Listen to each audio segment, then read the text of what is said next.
I'm going to call this meeting to order at 6:31 p.m. We do have a quorum.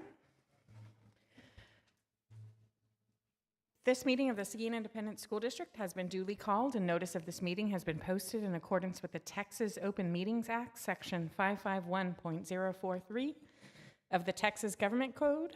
We'll start with the pledges to the Texas and United States flag in a moment of silence.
Thank you.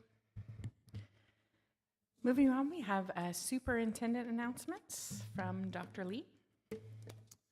Board, first off, welcome. I guess maybe welcome to me since it's my first meeting, maybe not welcome to you. I should have gone the other way there. A couple of quick things that you're just going to want to know and that you probably already know, but it's hard to put it into, it's hard to think of it when you put it into actual timelines. We are 3 weeks away from the first day of school. Is where we are at. And so that is quickly approaching. I want to give a lot of credit to our campus staff, campus administration teams. They are working very diligently to get everything ready to go on their campuses. In fact, we had campus leadership, curriculum leadership, departmental leadership here today for our leadership launch. Lots of positivity in the room, a whole lot of positivity in the room. And I think that's going to be something that's going to be kind of a theme as we go throughout this upcoming school year. Also want to thank and give a lot of credit to our maintenance crews, our custodians, our technology teams that are all working very hard to get us prepared for the start of the school year. One department that sometimes doesn't get the credit that they absolutely deserve this time of the year is our human resources department. Mr. Newman and his entire team, they have been working very diligently to get all of our new hires set and ready to go. They've been hosting they will host New Teacher Academy coming up this next week. They've been hosting new employee hire processes in orientation the past couple of weeks. I was able to attend my first one on Monday. Nothing quite as exciting as welcome people to new employee orientation when it is also my new employee orientation. And so it worked out very well. We're bringing on quite a few new teachers this year as part of that work, and they're going to be joining Matador Nation as that. All of our teachers are already starting to return to classrooms and get ready for the school year. I look forward to seeing them at our upcoming convocation, which we'll celebrate on August 7th, and we'll celebrate our theme at that point, We Are Matador Nation. And then, of course, for families, if you have not registered your child, now is the time. We want them here at Seguin ISD. We want them here ready to learn and excited to be here for the very first day of school. Online registration is open via the Frontline Parent Portal on our website. So if you have any questions, feel free to call your child's home campus, and they'll get you squared away with some assistance. And then last bit of announcement for everyone. We are quickly approaching the wrap-up of our summer feeding program at the end of this month. And so that will be closing out. Details are available on our website, and then keep an eye out on details this week for our back-to-school bash. And so that's kind of a quick update on where we are.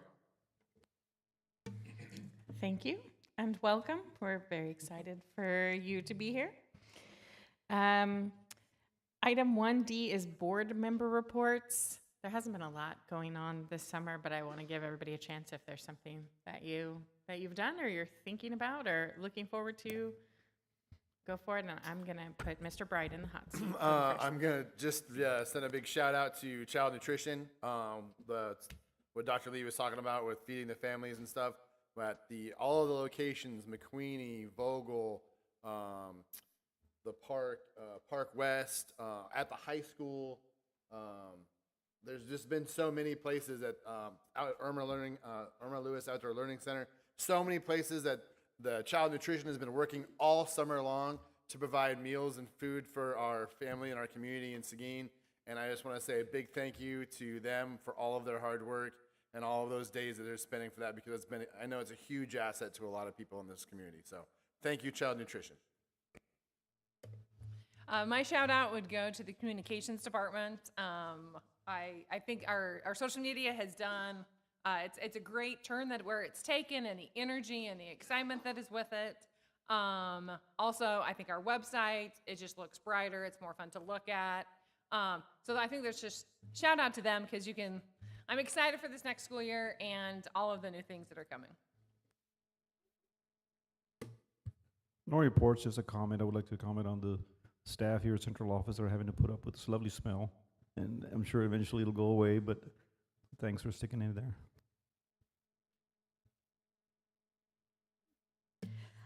I also want to give a shout out to the communications department and also to Pete Silvis, because they hosted me out at the Outdoor Learning Center. I did a We Are Matador Nation spot out there, and it's hilarious. Y'all look forward to that one, because Mayor Dodgen also is going to appear in that one. But we went a little off-roading, which was very fun. And I absolutely love the Outdoor Learning Center. And there were kids there from ACE, the ACE program. And it just warmed my heart so much to see that facility being utilized by our school district. It was just so exciting for me. And then I took a trip over to another one of my favorite places in the district, and that would be Matador Stadium. On the third floor of the press box is where I did another little Did You Know segment for the communications department that will air. So I'm excited about that one too. So thank you for the opportunity. Appreciate you. I just again want to thank all the ACE folks for that program they put on this summer for the kids. It's been really great. And then I'd also like to give a shout out to MTX Contractors and Kaler Company. They're really rocking and rolling on their projects for us right now, and trying to get them accomplished before school kicks off. So shout out to those guys as well. I got to attend the musical theater ACE program showcase, seeing a lot of our theater students doing that, so that was very exciting. Also, it's not an official event, but we're getting to see lots of our Seguin ISD students and former students in Camp Broadway this week, so that's very exciting. I'm on a theater roll. Also attended the International Thespian with one of our students who's also my own thespian to compete in 2 categories there. So that was all very exciting, and I look forward to all the new things that are happening. I also got a sneak peek at Barnes, and it is gorgeous, and I'm very excited to see the very finished product. All right. Item 2 is audience with the board. The Seguin ISD Board of Trustees designates a time for audience participation at the beginning of each meeting to hear persons who desire to make comments in accordance with policy BED local. We do not have anyone signed up this evening. So we'll move on to item 3A, introduction of newly appointed administrators. Mr. Newman.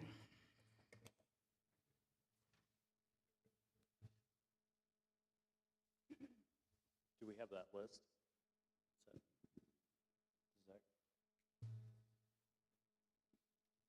Good evening, board. Is that list? It's not in the agenda? Okay. For those of you who we reached out to introduce yourself, let's go ahead and line up. Today we're presenting several people. It's a large list of introductions, including myself, who's on this list. So I'd like to introduce myself.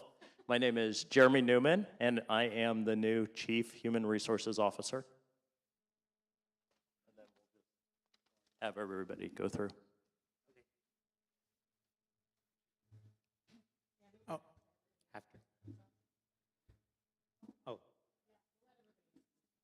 Okay.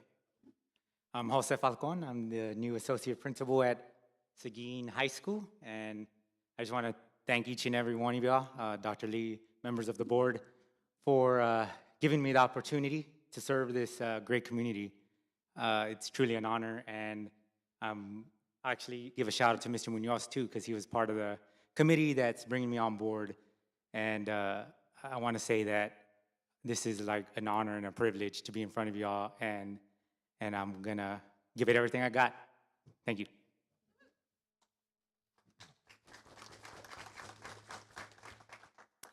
Natalie McFadden, assistant principal at the high school. For those of you that don't know me, 12 years at AJB, served as a para teacher counselor and an administrator, and I'm excited to move to the high school and see this part of students' journey.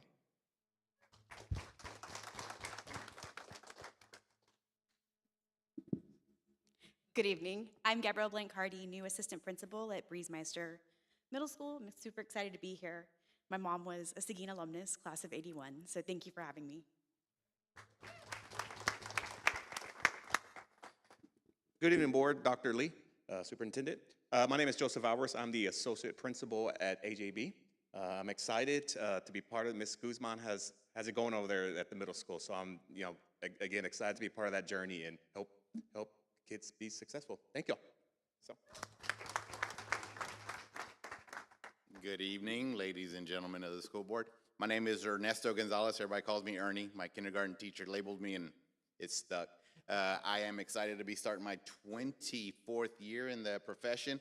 I bring very positive energy and tons of love for the kids of Seguin. I'm excited to be working here, and so far, everyone I have met, the HR department, my team there at Barnes Middle School, everybody's been wonderful. I'm excited to be working here and getting to know all the people here in the Seguin community. So, thank y'all. Good evening. My name is Christy Miranda. My new role will be Director of Accountability and TIA. TIA. I joke that I'm the aunt in the district, but TIA, the Teacher Incentive Allotment, which I'm really passionate about, and I'm so excited to continue the work that we've done there and celebrate the teachers that earn those designations. So.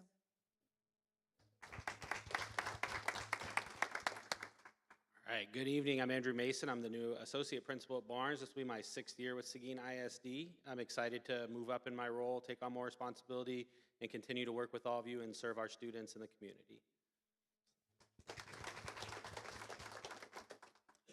Good evening.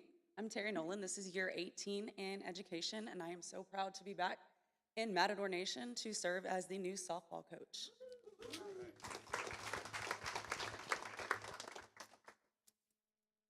Good evening. My name is David Witherspoon, and I'm the newly appointed Director of Bands at Seguin High School. It's year 7 for me with the program, and I'm just excited to step into this new role and continue serving our students. I care a great deal about our program, so thank you for having me.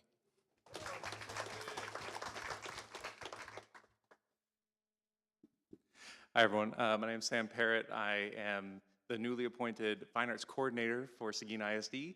I'm coming with, I think, 13 or 14 years of experience, 3 at elementary school as a music teacher, 6 at AJ Breezemeister in a variety of roles, including cheerleading coach, and 2 years at the high school as the head choir director. I'm coming off of 2 years at McAllen Fine Arts Academy as their fine arts director and assistant principal, and I am so excited to be back. Good evening, Seguin ISD Board of Trustees. I'm happy to be here. My name is Rebecca Bird, and I am the new Director of Special Education here in Seguin ISD. I've been in education for about 25 years.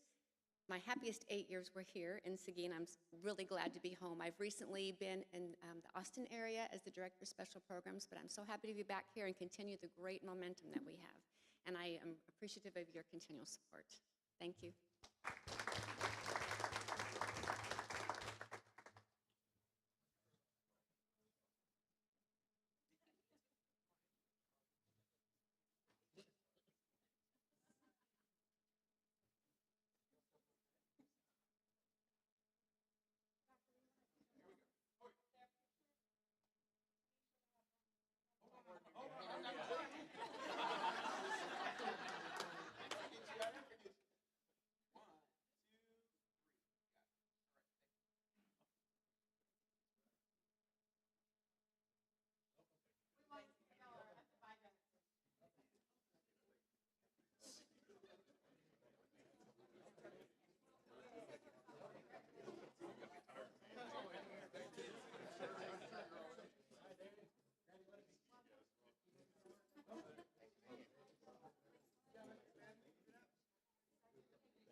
I love starting a meeting with lots of excitement. So, welcome everyone. We're very excited for you to be here.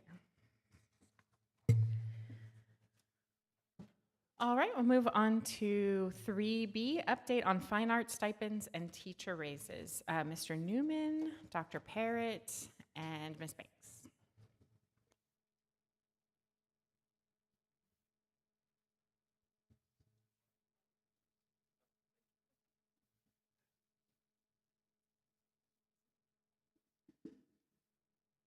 Okay, well, we have an update on the fine arts stipends and teacher compensation. This is something that we're going to present to the board in a lot more detail in August, but we're just giving you a brief update to let you know that we're working on it.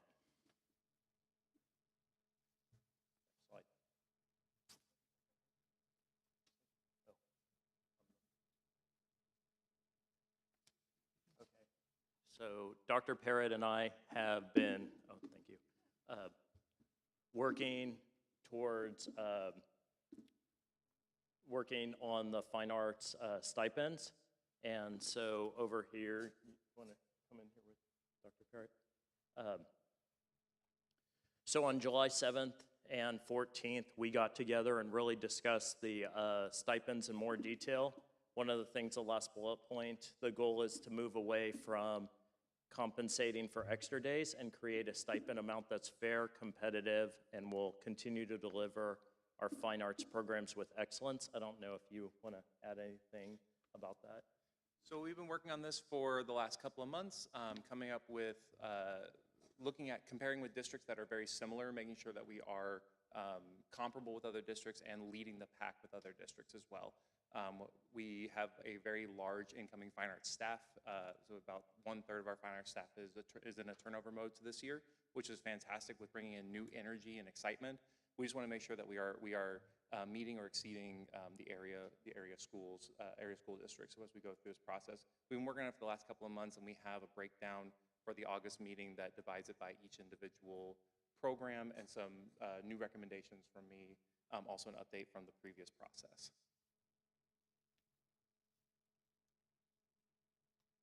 Good evening, Dr. Lee, President Crittenden, Board of Trustees. Like Mr. Newman said, this is an update. I did meet with Dr. Parrott prior to Mr. Newman coming on board. I think Dr. Parrott might have started a week before Mr. Newman. So yeah, lots of information, and thank you so much to Dr. Parrott for all of his work. Extremely thorough, great information. I'm excited to see the result. And also thank you to Mr. Newman for just like jumping in the middle of a lot. So also this, the next slide here. This is information y'all have seen. This is just House Bill 2 information. We are working on the compensation plan.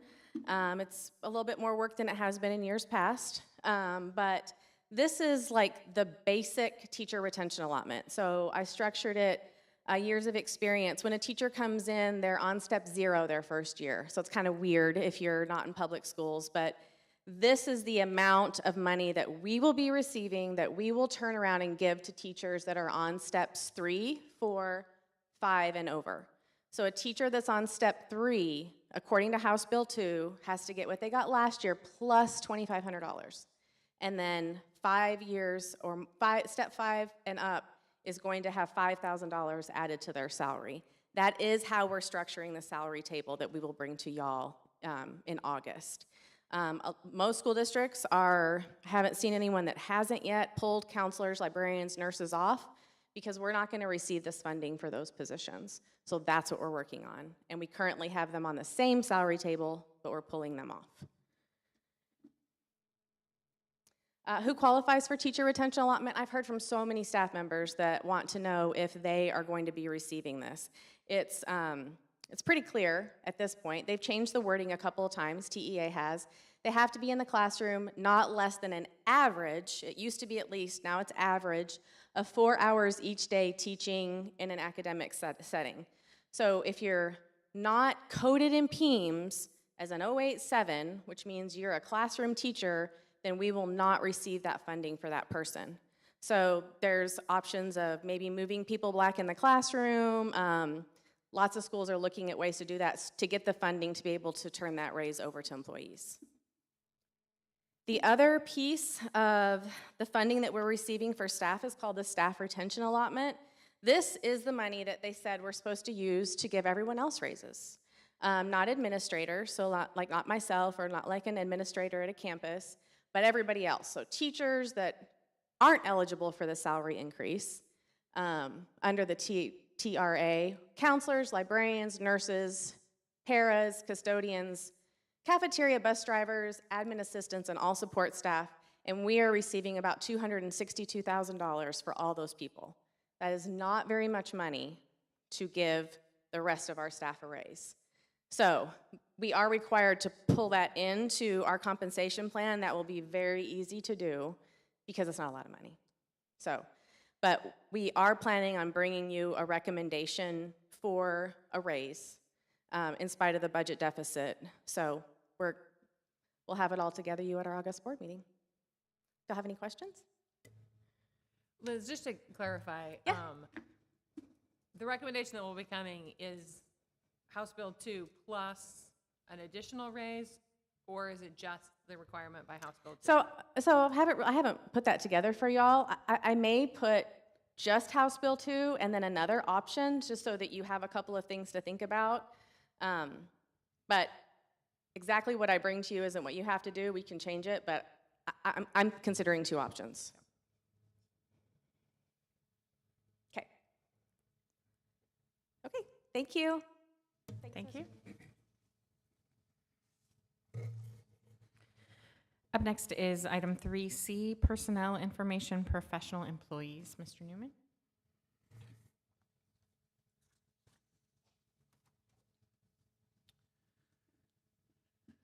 So I have personnel information for the board to recognize and acknowledge the new professional hires for 25-26 school year, as well as the resignations.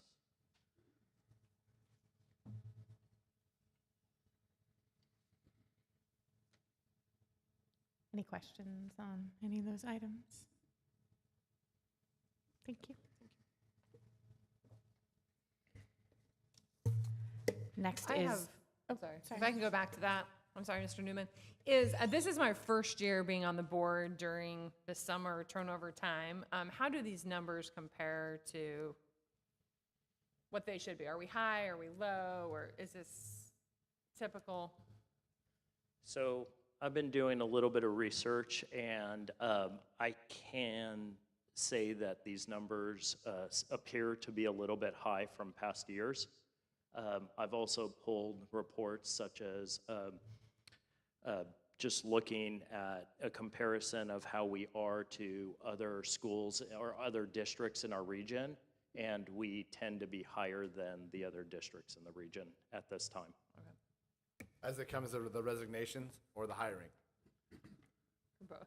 Well, they're kind of connected, yeah. So with the resignations, and then we've hired a ton of people, but it's a result of the resignations.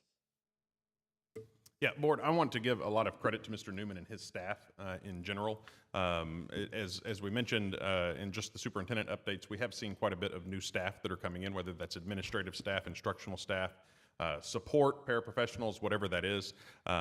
We do have a larger amount coming in than what we would want to see each year. And so I think that what's most important is that Mr. Newman is already acknowledging some of that work as our new chief HR officer and is already putting some of that work. In our senior leadership team meeting earlier today, he brought that up as something for us to start looking at and start considering.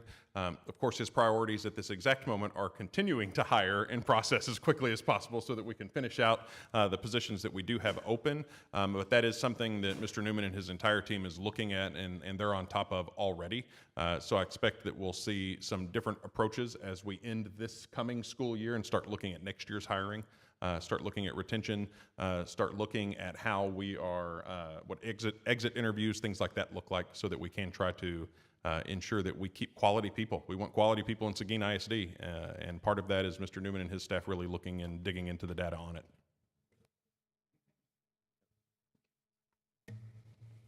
Thank you. Next is item 3D, the long-range facility plan final presentation. Robin Popa.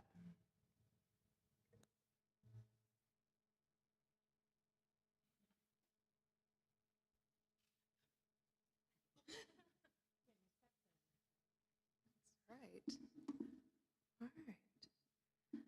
Well, good evening, Dr. Lee, President Crittenden, Board of Trustees. Thank you for having me here again to bring to you the conclusion of our long-range facility planning that we've been working on over the last couple of months.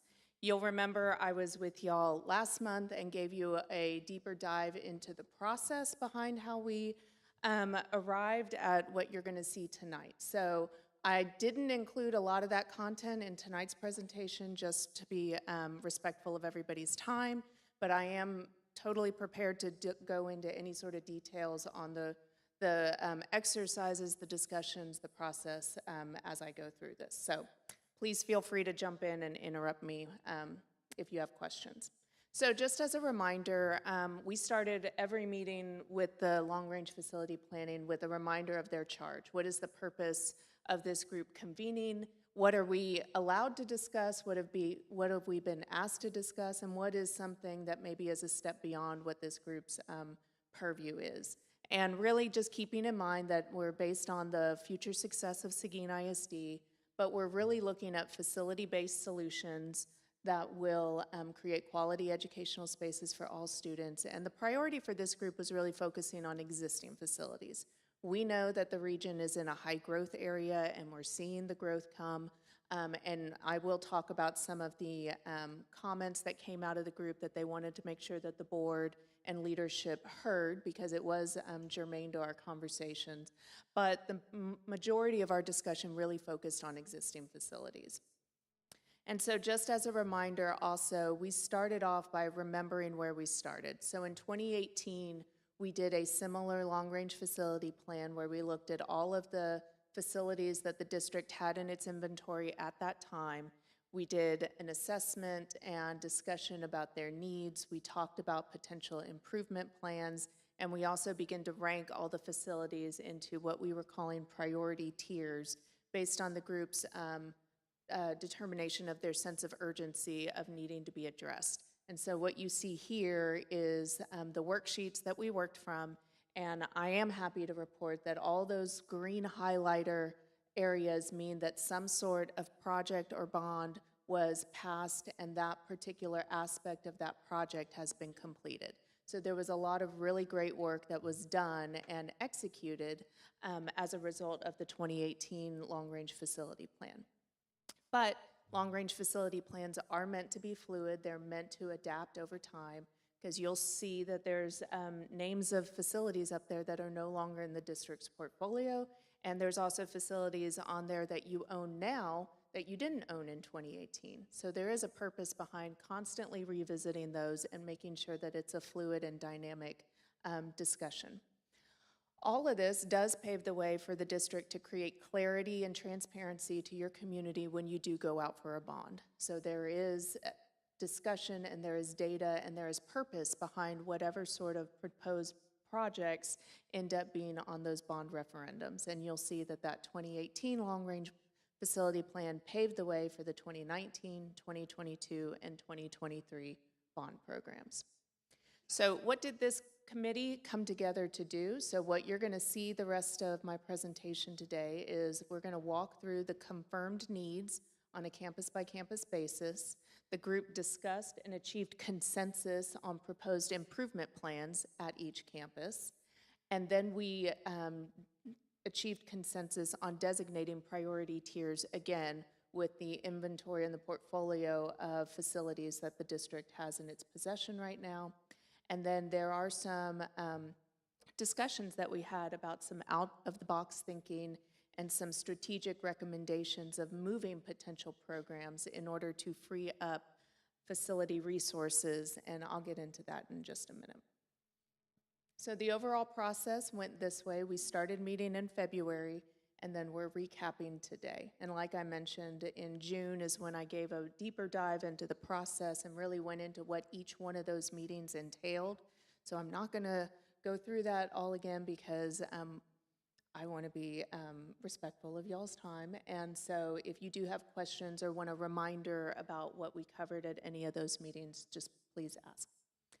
So this is the priority tier designations that the group has is making a recommendation to you for approval. So priority tier 1 includes Weinert Central Office or Oak Park Mall, that's what OPM stands for, Jefferson, Potlawn, Vogel, the Sagert campus, the Irma Lewis Outdoor Learning Center, and the high school. So priority tier 1 means that the group felt that those are the campuses with the most urgent sense of need, and that if the district were to move forward at any point in time with either discussion of a bond or even just projects that are being funded from district resources, that those are the campuses and the portions of the projects that they would want to hopefully have higher priority in the district's mind. Priority tier 2 is designated as a campus that it has some urgency but not as urgent as tier 1, and those include Ball, Kinnicky, Barnes, Briesemeister, and the transportation facility. And then priority tier 3, again, has some level of needs that could be addressed but is generally agreed upon that it could be okay for the foreseeable future without any meaningful or substantial improvements. So I'm going to talk a lot about the term consensus, and this is an exact slide of what I reviewed with the group. Consensus does not always mean that everybody is 100% invested and gung-ho about an improvement plan. You can generally be okay with something, you can mostly support it, you can even live with something, and that still is on the pro side of consensus. Where we really wanted everybody to be is in that green to orange, or sorry, Seguin gold range, and anybody who was in the red zone where they absolutely were vehemently against some sort of improvement plan, we wanted there to be some discussion about it so we further understood what those reasons were. And obviously, if a lot of people were in the red zone about a potential improvement plan, that required or would require a lot further discussions about why. So as we go through the presentation, everything is set up in this kind of template. You'll see the campus name in the upper left-hand corner, and on that left-hand side are those needs that were identified by the group.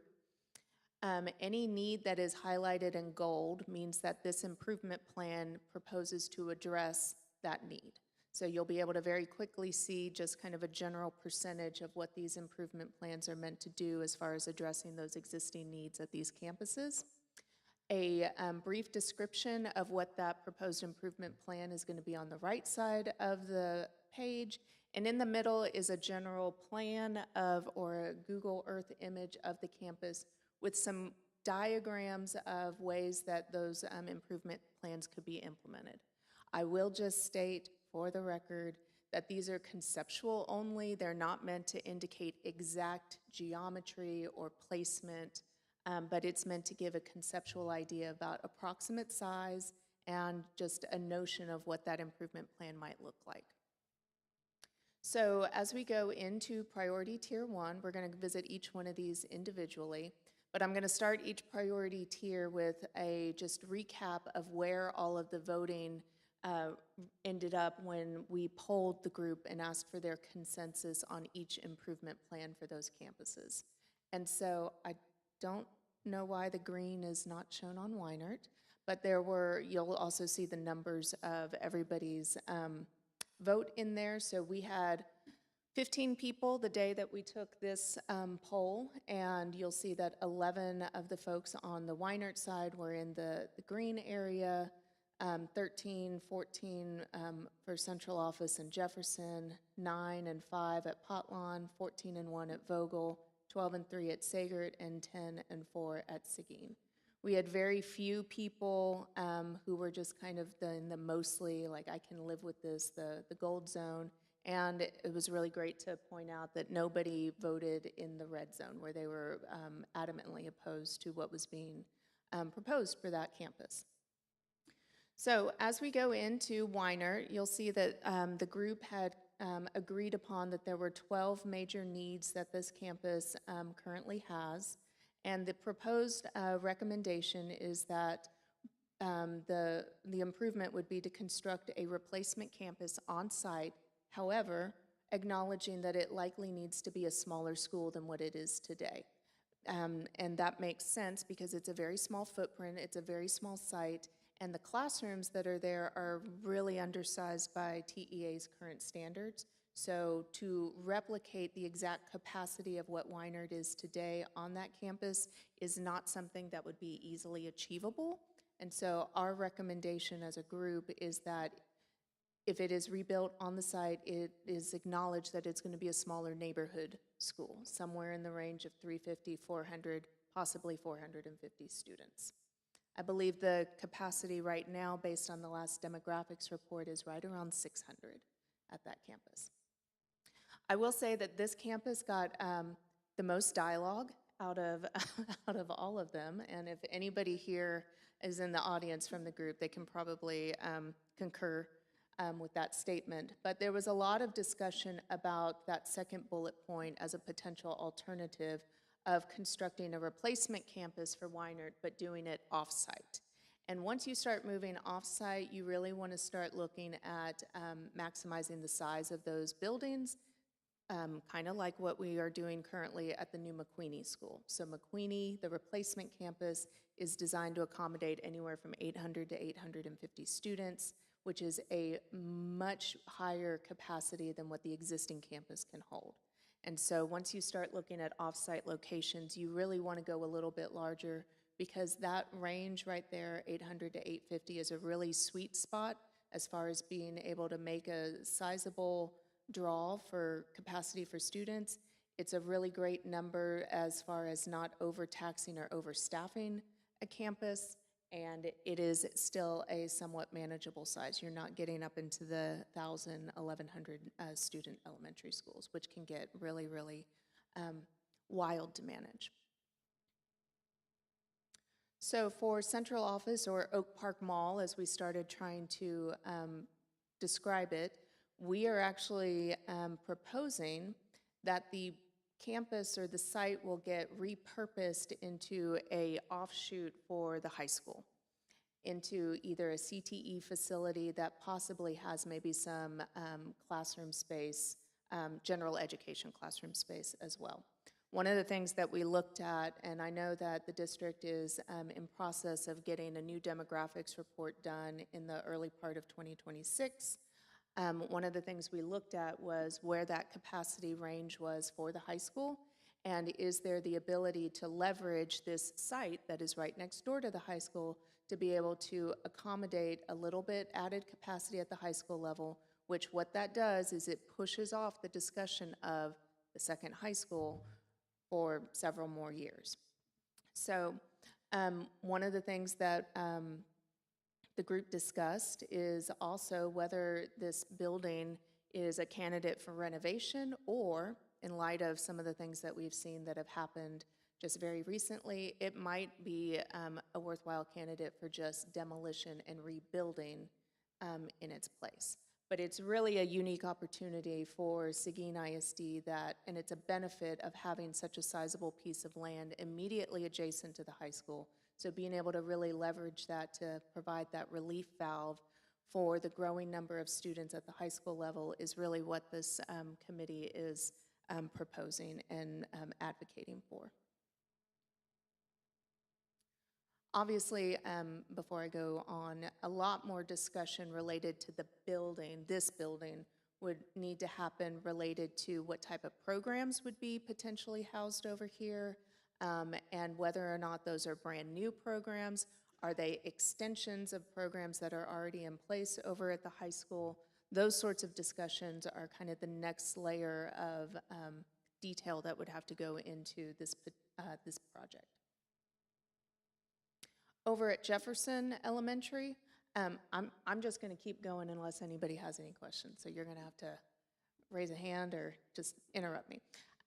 Over at Jefferson Elementary, there were 11 needs that were addressed or identified by the group. Very similar story to Weinert. It's a slightly larger site than the Weinert one, but we are proposing that a replacement campus would be built on this site, and it would honor the size limitations of a neighborhood school, similar to what Weinert would be. So it would also be in that 350, 400, maybe a 450 student school. And so what the group really kind of liked or discussed a lot is that having a good range of school types is not necessarily a bad thing. There's something that is appealing to a certain type of parent or community member of having a neighborhood school that your students can still walk to, or that it's the true hub of that neighborhood and that immediate community. Versus there is something appealing to certain parents about having a larger school that maybe has more programs or has more diversity of students attending it. So not always having the same type or size of school across the district is not always a bad thing. Over at Potlawn, which is one of the triplets, so if you hear me say triplets, there's 3 schools that are all the same floor plan, basically. It's Potlawn, Kinnicky, and Vogel. So over at Potlawn, what the group is recommending is to really focus on expanding and addressing the core facilities or the core spaces at these schools, at these 3 schools. And when I say core spaces, it's the cafeteria, it's the library, it's the gym, it's those ancillary spaces that are a support environment for your students, but it's not necessarily immediate classroom space. And so TEA has some guidelines about minimum number of square footage that support space or that core spaces need to have for schools. And so one of the exercises that we went through on the triplets is looking at their capacity, their design capacity, and showing that the current library and the current cafeteria are undersized by TEA to accommodate the number of students that those campuses can hold just from the number of classrooms they have. So the proposal for these schools is to be able to address those core spaces. And I'll say with regards to Potlawn and Vogel, there is a proposed or a proposal to look at possibly adding classroom capacity at these schools as well.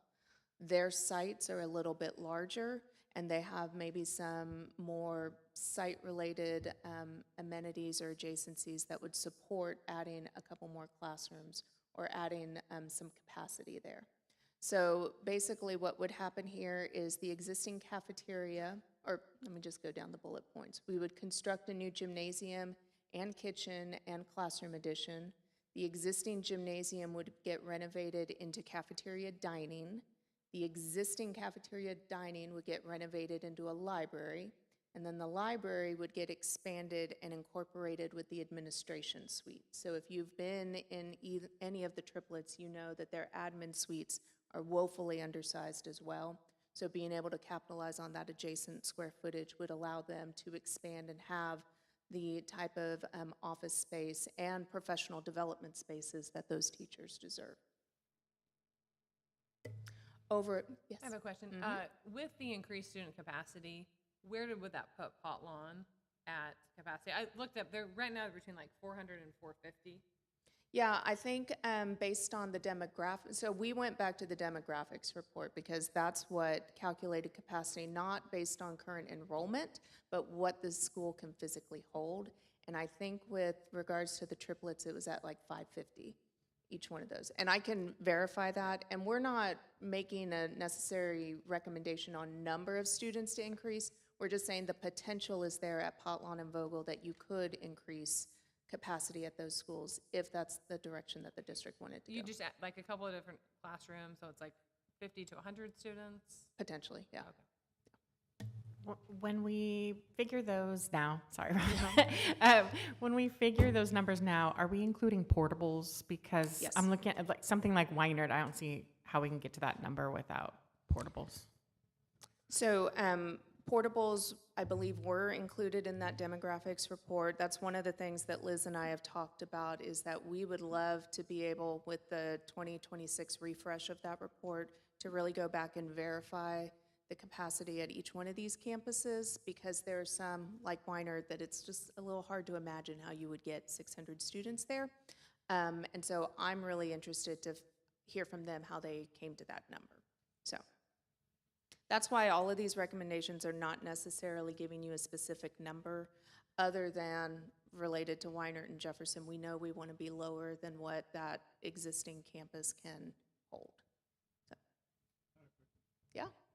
I know you said we're not looking specifically at numbers, but have they considered looking like at the last 5 or 10 years as far as enrollment to see if there's a pattern going up, pattern flat or down? And your demographics report takes all of that into account. So they will go back at least 10 years and look at enrollment trends to be able to help forecast. Usually what they do is a low, medium, and high growth rate on what you might expect the student population to do over the next, usually 10 years. So they look 10 years in the past, and then they project out 10 years in the future.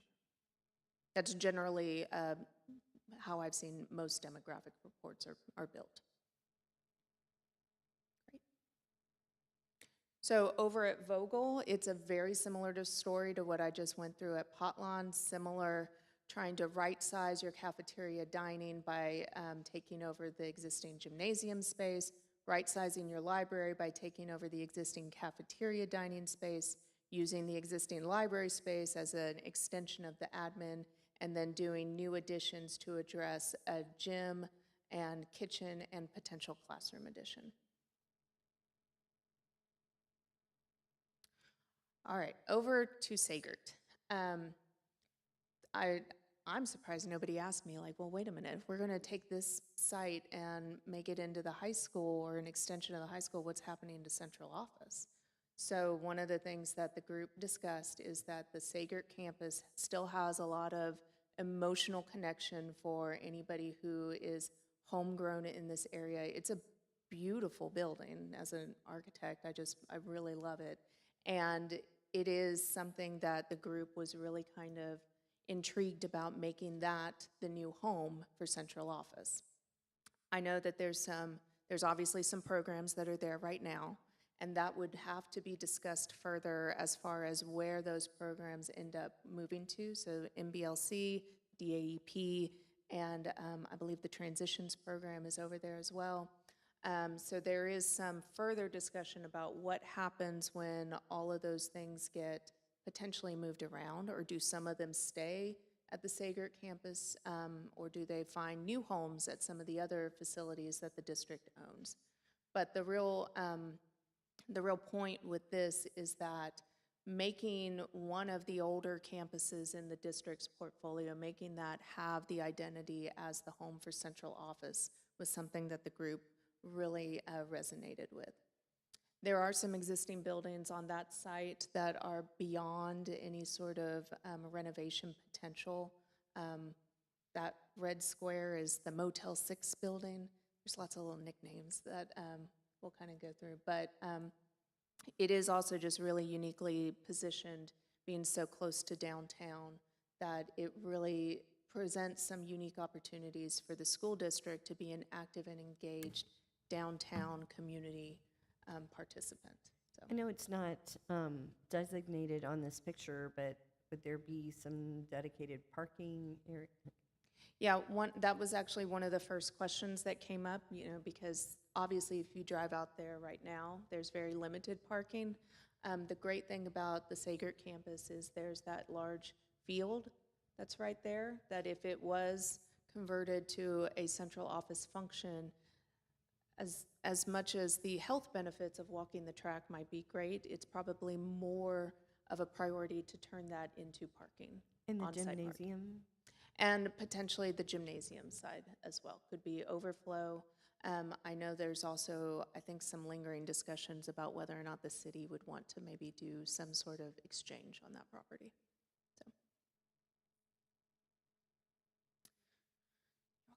So for the Irma Lewis Outdoor Learning Center, I joked around with Pete that he was only allowed to give us about a 10-minute spiel on what's going on over there, and of course he blew way beyond that. He's in the crowd, so I know I can rib him just a little bit. There were quite a bit of needs that were brought up on this facility, and while we're not proposing something very specific about improvements there, what I would point out is all of the needs and the improvements that are proposed are replacement or repair to existing features that are already there. So there's not a whole lot that's being asked to be a new addition, but it's expanding existing facilities such as restrooms, outdoor classrooms, or making repairs to features or buildings that are already out there. And so really trying to honor the legacy that's already out there and the features and the programs that are already in place out there as well. Over at the high school,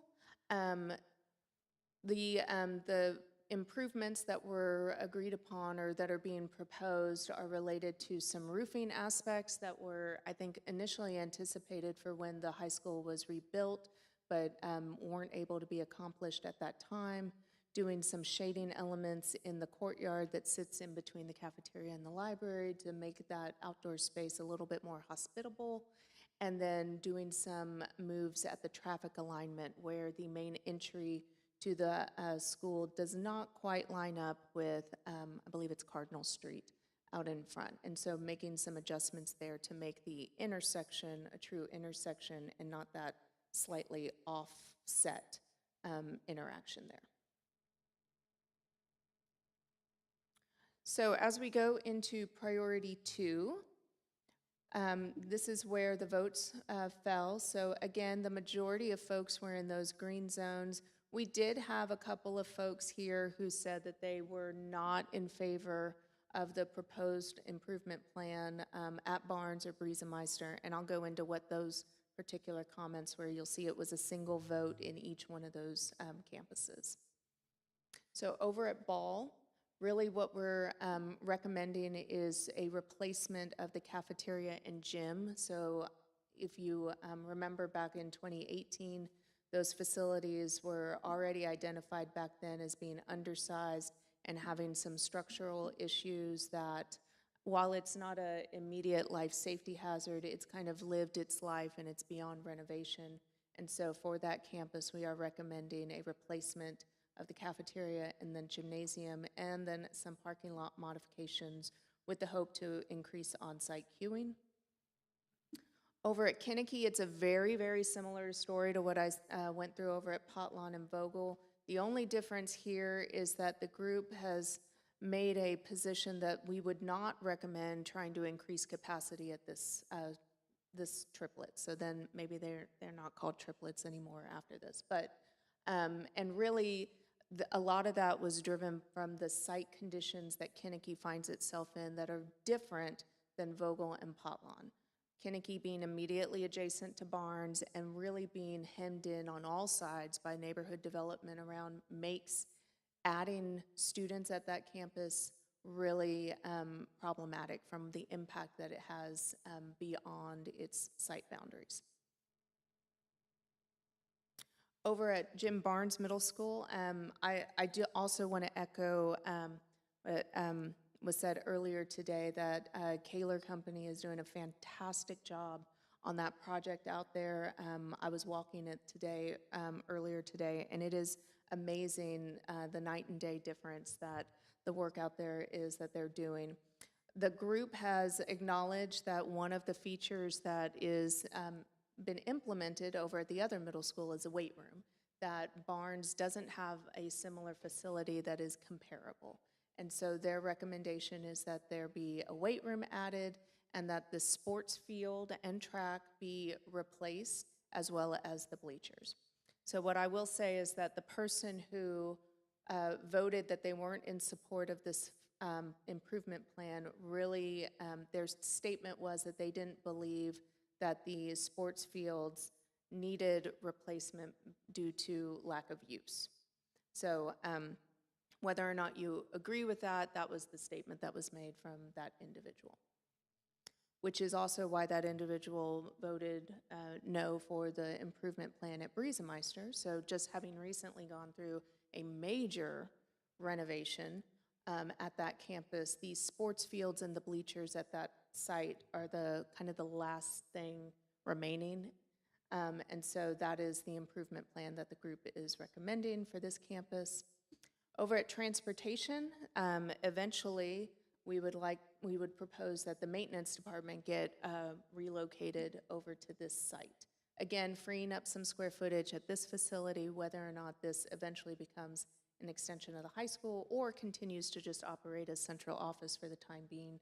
Eventually moving maintenance offsite will free up some square footage in this facility. So for priority tier 3, we still had most people over in the green with just a single person voting in the I can live with it category.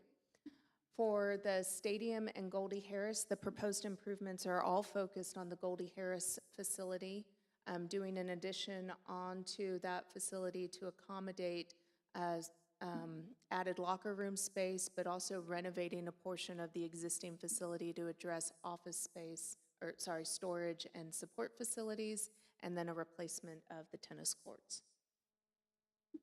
Over at the existing McQueenie Elementary, at this point in time, the committee is recommending to address some of the roofing issues that are over there, but not really doing a whole lot more there until the district has decided what is going to happen with that facility. Over at Rodriguez, the group is not recommending any meaningful improvements at that campus, nor at the agri-science facility. It's currently under construction, so that's going to be an exciting project to get online. And then also the same at the new McQueenie Elementary. No significant work is anticipated. So, some of the other comments that the committee had for the district's consideration is, and these aren't necessarily specifically building related, but they do have an impact on potential improvement plans and the long term.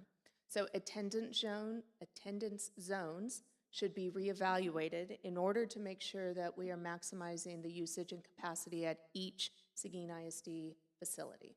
So no need to overload one when there's open seats and added capacity at maybe an adjacent school. So really making sure that attendance zones are really studied on a regular basis. I know adjusting attendance zones is always everybody's favorite topic, but it is something that is important in order to really maximize usage of your existing campuses. Acquisition of land in favorable locations and of appropriate sizes should be a priority for the district. Existing facilities should be inhabited or utilized. The last thing that we want to do is leave facilities vacant for an extended period of time. We know that sometimes it's unavoidable that it might have to sit unused for a year or two, but making sure that the maintenance department is going through periodically and checking it, but having a long-term intent for those facilities is going to be important. And then also reminding everyone that as we potentially go down the road of talking about relocating certain programs, just remember that out-of-the-box thinking and an emphasis on the success of Seguin ISD is important. So with that, what are the next steps? So this long-range facility plan, I'm almost done, I promise. This long-range facility plan will be eventually populated with anticipated project phasing or sequencing possibilities, as well as anticipated project budgets. So we intentionally did not get to that step with this process because that's kind of a moving target depending on the time of the year and when the district is actually going to be making some serious conversations about what sort of potential improvement plans might be in place. And so this plan, once all that information is populated, will be the basis that the district can use for generating potential bond referendum packages. And then just a reminder, what I started off with at the beginning is long-range facility plans are never stagnant. They're never meant to be the holy grail forever and ever. They are meant to be revisited and updated periodically. And so with that, I do want to acknowledge anybody in the audience who was part of this committee. If you would stand up. I know there was some. All right, so good job. They hung around with me to the bitter end. So, and with that, I'll take any other questions y'all might have.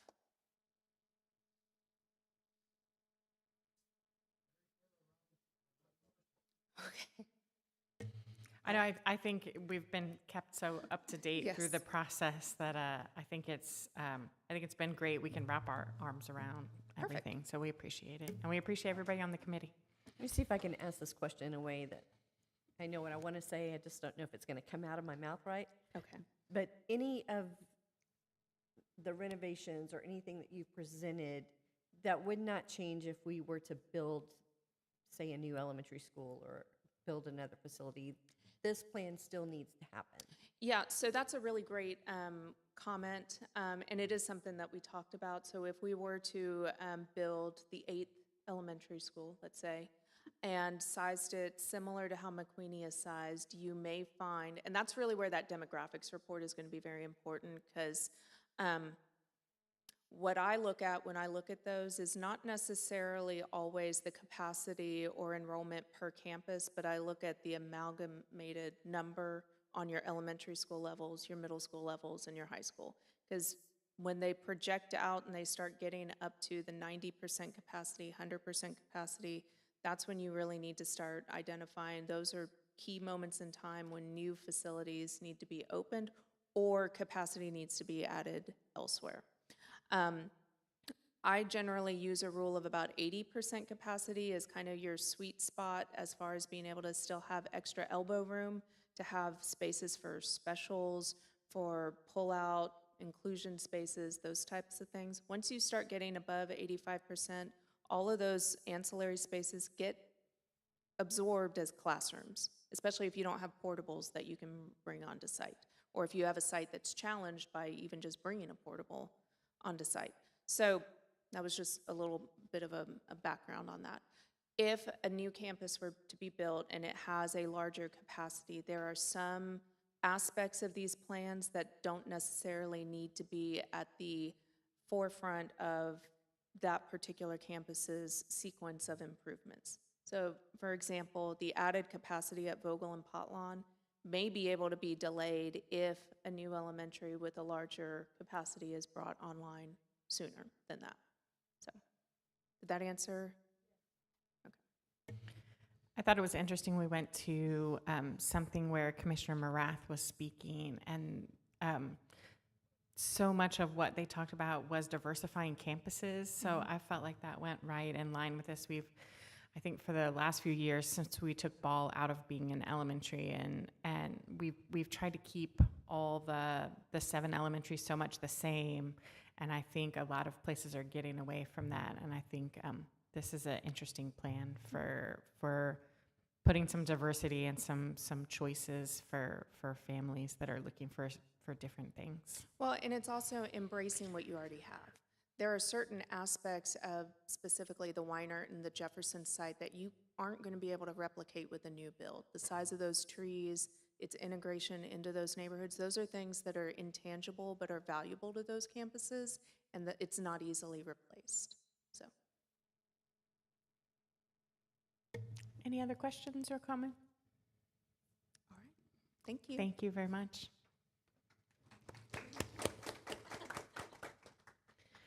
All right, we have Ms. Banks for the next 3 items, starting with 3E, financial statements for May 2025. Yes, and I just want to say thank you again to everyone that was on that committee. It was a great experience. I know, Denise, you were on it, I was on it, and thank you to those that came tonight to support. It was great. So, financials. I'm just going to point out a couple things. The general operating fund, you'll notice this is month 11, so May, our fiscal year ends in June. So a lot of things get posted in June. You might notice the state revenue still kind of hanging out there. That's because the posting for what's due to us hits in June. And then also our payroll is about 78% for this year. That's because the way that we accrue here, they will all hit in June. So everything looks good. Debt service, just wanted to point out that we still have about $7 million left in that budget. That's because the defeasance payment will be posted in June. So, any questions? If there's no questions, we'll move on to 3F, new vendors. So again, these are just vendors who responded to RFPs that we have online. We bring these to you every month just as informational. Doesn't mean we have or have not done business with them. We just can. Questions?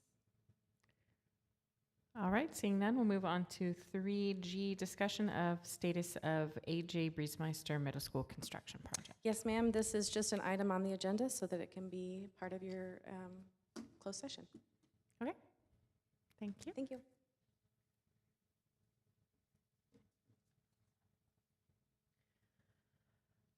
All right, we're moving on to action items. 4A, review and approval of the 2025-2026 optional, flexible school day program application for Seguin High School and Mercer Bloomberg Learning Centers, FSD program and application for the Mercer Bloomberg Learning Center with Graduation Alliance. Mr. Munoz.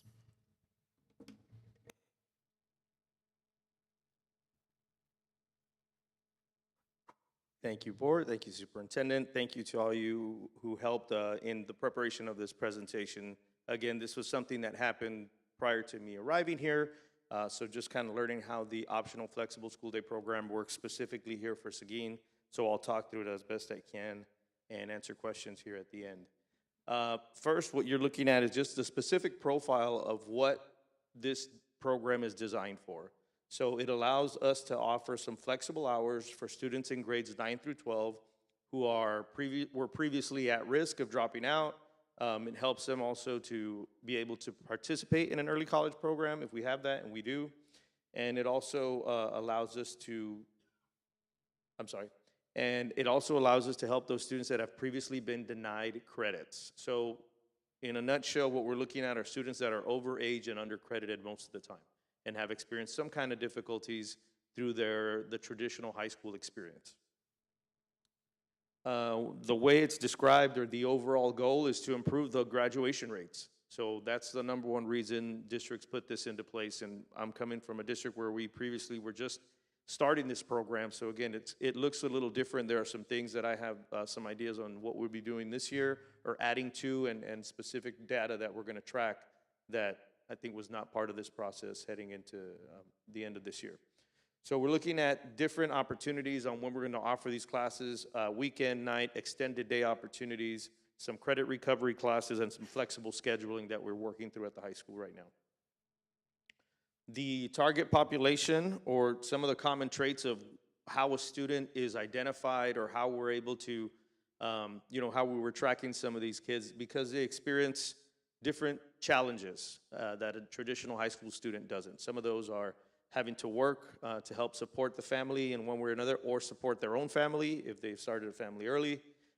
They have to provide childcare or adult care for people in their family at home. Students that also have a documented history of medical, experience some different types of medical challenges that force them to be out of school multiple times throughout the year to exceed the allowed amount through the state of Texas. And students who've dropped out and wish to re-enroll. We have had quite a few that want to come back and want to finish, and they want to finish at Seguin High School. There is an application that was submitted a couple of weeks ago through TEA, and I think that's part of the documentation that has been submitted for you guys to review also. It does talk about the implementation plan, the staffing, how we're going to do that, the scheduling information, and the procedure for the documentation of the attendance of these students that are enrolled. Once the TEA reviews that, or it gets approved here, and then gets reviewed, then we'll be notified of its approval for us to proceed in this coming school year. We do have two places where this happens, the optional flexible school day. One of them is at the high school, and the other one is at MBLC. I know Dr. Duffix, who's fairly new, I think in his first week. So again, he's kind of learning how this program is going to operate and how they're going to work through it as well on their campus. But that's the two places that we offer it here at Seguin ISD. And they do have a partnership with the Graduation Alliance. At the high school, we're moving just with the optional flexible school day program. So I'll allow Mr. Duffix to kind of talk a little bit more about that as he gets a little more involved in the process. Again, there's an application procedure for students to get into the program. First is a referral. They meet with the counselor. There's an actual application that they have to complete. Parents and guardians are made aware of the requirements and the commitment that the students are making. There also is a committee that approves these students to be allowed into the program. Once approved, the student enrolls in the optional flexible school day.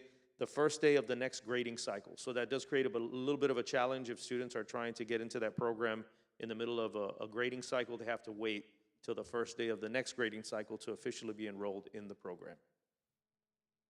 Some of the results from this past year, as we looked at the data, was 635 credits recovered through the students enrolled through Seguin High School. 68 students graduated as a result of being part of this program, and we do anticipate an enrollment of approximately 75. Hopefully we can get a few more that we're tracking right now to get them involved early. Again, these numbers are somewhat fluid. Again, a student is enrolled. That doesn't mean we can start the year with 60 and at some point we get to that 70 number, but students, as they complete the program, they're done. They've finished their requirements, have met all the requirements for graduation. They just, again, are able to finish at an accelerated pace. And that's pretty much the summary of the program. Again, there's some documentation that was submitted a couple of weeks ago along with the application and a couple of appendices through the TEA website. I have a question about the last slide. Those numbers include Seguin High School and MBLC numbers combined? No, this is just Seguin High School. Okay. Yes, ma'am. Do we know the MBLC? I do not have that data. Okay. And I did not have access to that database. We can get that information, send that out to you as part of the weekly update, just so that you've got it. Just want to say thank you to Mr. Munoz especially, kind of jumping in here at the end and kind of having to present on some of this when he may have not been here initially when that application was part of that process. But excellent work for sure. I do have one question. So speaking of the grading periods, we went to a 9-week grading period last year Correct. at the high school. Are we sticking with Yes. the 9-week? Okay. Yes, ma'am. Thank you.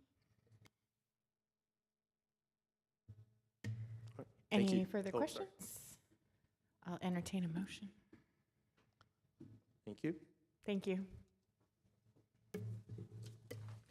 I'll make the motion to approve the 2025-2026 optional flexible school day program. Second. All right, I have a motion from Mrs. Burns and a second from Mr. Bright. Any discussion? All in favor, raise your right hand. Opposed, same sign. Motion passes 6-0.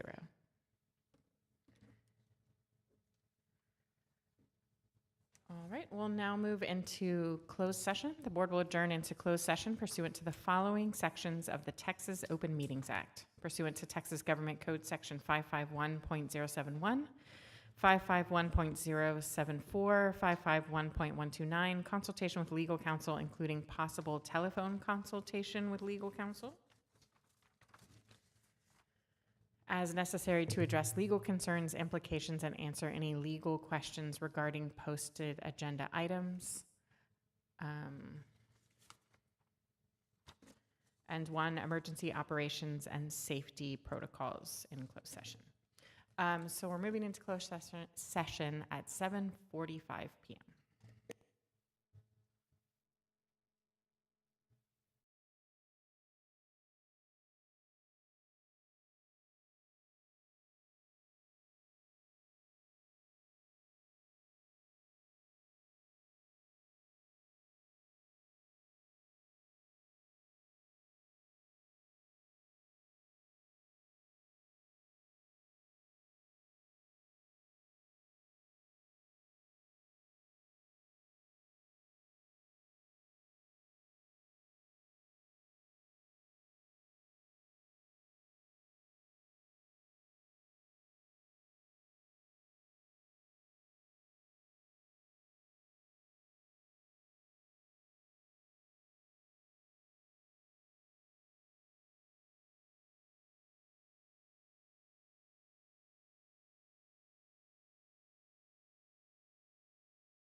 9:20 p.m. There's no action, so moving on to 7, the consent agenda. Policy BE logo states that the consent agenda shall include items of routine and/or recurring nature grouped together under one action item. All such items shall be acted upon by one vote without separate discussion unless a board member requests that an item be withdrawn for individual consideration. The remaining items shall be adopted under a single motion and vote as applicable. I will be pulling off G, I, and K, if you are following along on your packet. Sorry? So G, I, and K. So I'm going to read the other items. We'll do those items on the consent agenda, and then we will deal with G, I, and K in that order. A, approval of board minutes of public meeting June 17th, 2025, regular meeting June 17th, 2025, and special meeting June 30th, 2025. B, approval of tax collection reports for June 2025. C, approval of proposed budget amendments July 2025. D, adoption of resolution stating review of investment policy and designation of investment officers. E, approval of investment report for the fourth quarter ended June 30th, 2025. F, approval of investment report for the fiscal year ended June 30th, 2025. H, first reading of consideration or approval of the Texas Association of School Board, or TASB, Policy Update 125, affecting legal and local policies. J, county extension agents as adjunct faculty members. And L, acknowledge Public Information Act requests May to June of 2025. Do any board members want to pull any of those items? I would also like to pull out H, the first reading of consideration or approval of the Texas Association of Schools policy update. Okay. So we will pull H. The consent agenda will be the other items as read, unless anyone has another item to pull. Madam President, I move for approval of consent agenda items excluding item, and I'll need some help here, G, H, I, K. and K. Second. All right, I have a motion from Ms. Duncan and a second from Mr. Bright. All in favor, raise your right hand. Opposed, same sign. Motion passes 6-0. We will start with G. Approval of agreement with Communities and Schools Services for the 2025-2026 school year, and I believe Dr. Vogel will be presenting on that.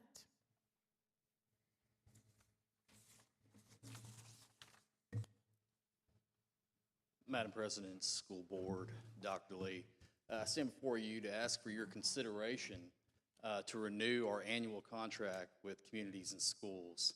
If it pleases the board, I do have two very special guests tonight with me. Susan Wetz, the CEO of Community and Schools, and her Chief Program Officer, Lisa Dripple, and they would like to talk about what Community Schools has to offer Seguin ISD. May I? Thank you. Ladies?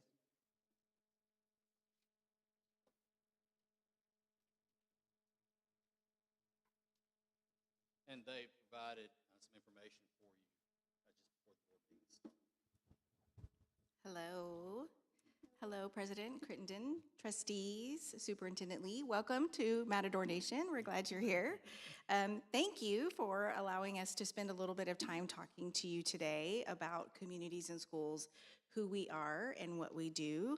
Dr. Vogel said there were some questions about how the program works, and so we whipped together really quickly yesterday some information for you in your packet, which gives some end-of-the-year data, so you can have an idea of about what we've kind of been up to. So how would you like for me to just jump into who we are and what we do? Do you want me to review the information? what would be the most beneficial? I think will you start with the information, what schools you serve for us, and what kind of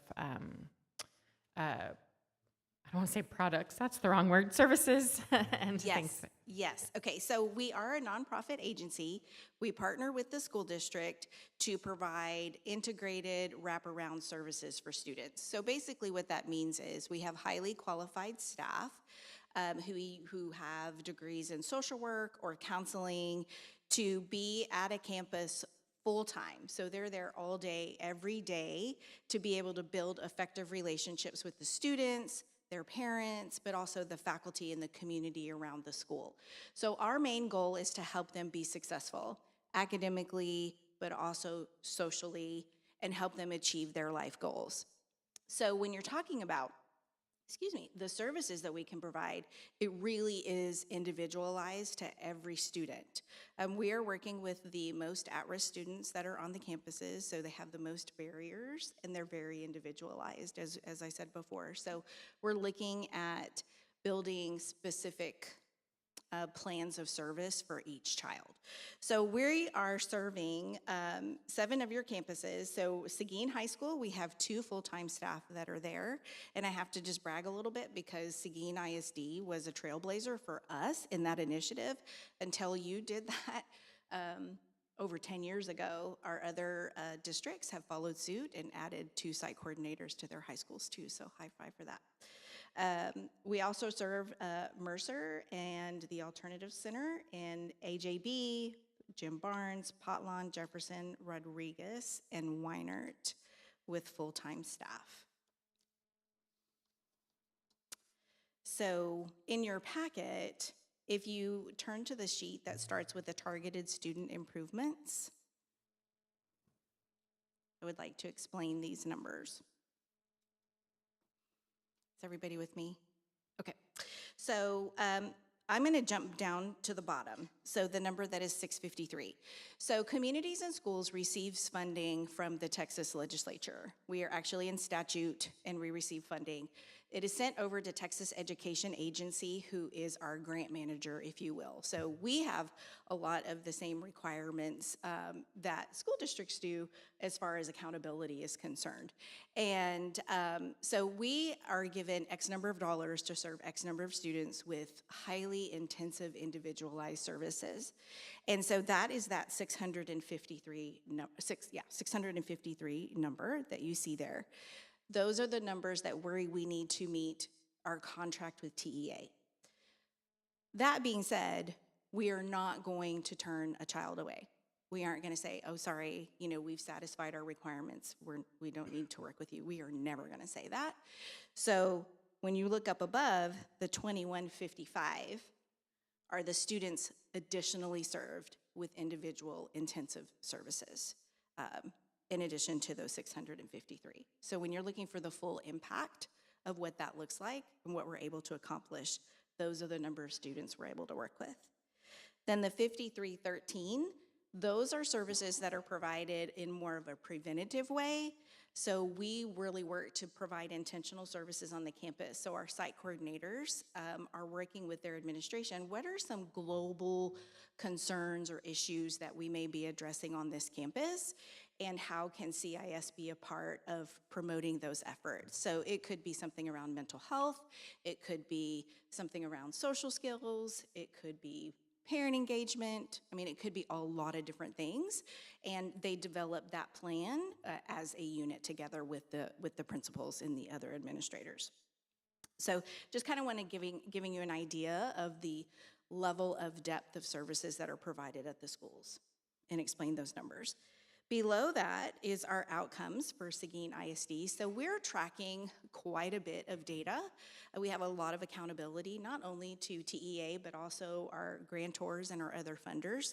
And so we do intensive assessments with the students that we're working on, and we're using hard data points to determine progress. So if they have an attendance issue, we're looking at their attendance rates. If they have an academic issue, we're looking at their grades or their completion of their STAR requirements.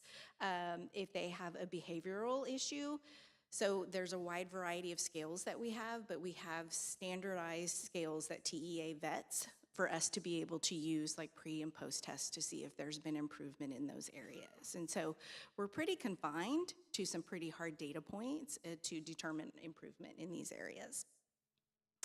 Any questions about any of that? Okay, if you have something, just stop me. I'd be happy to chat. So below that is giving you some information about the different characteristics of the students that we served. So the data that's going to follow is based on that 653 number, the number of students that we were serving. And then if you flip the page and looking at the services provided,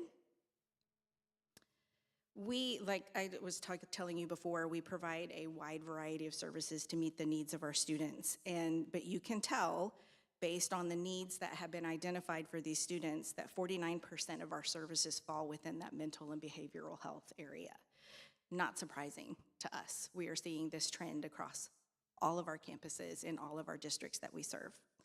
Academic support and college readiness. The college readiness is pretty self-explanatory, but the academic support, it could be making sure they're getting to tutoring, making sure that they have the supplies that they need to be able to do their projects. It could be putting them with one of our CIS mentors for some academic supports.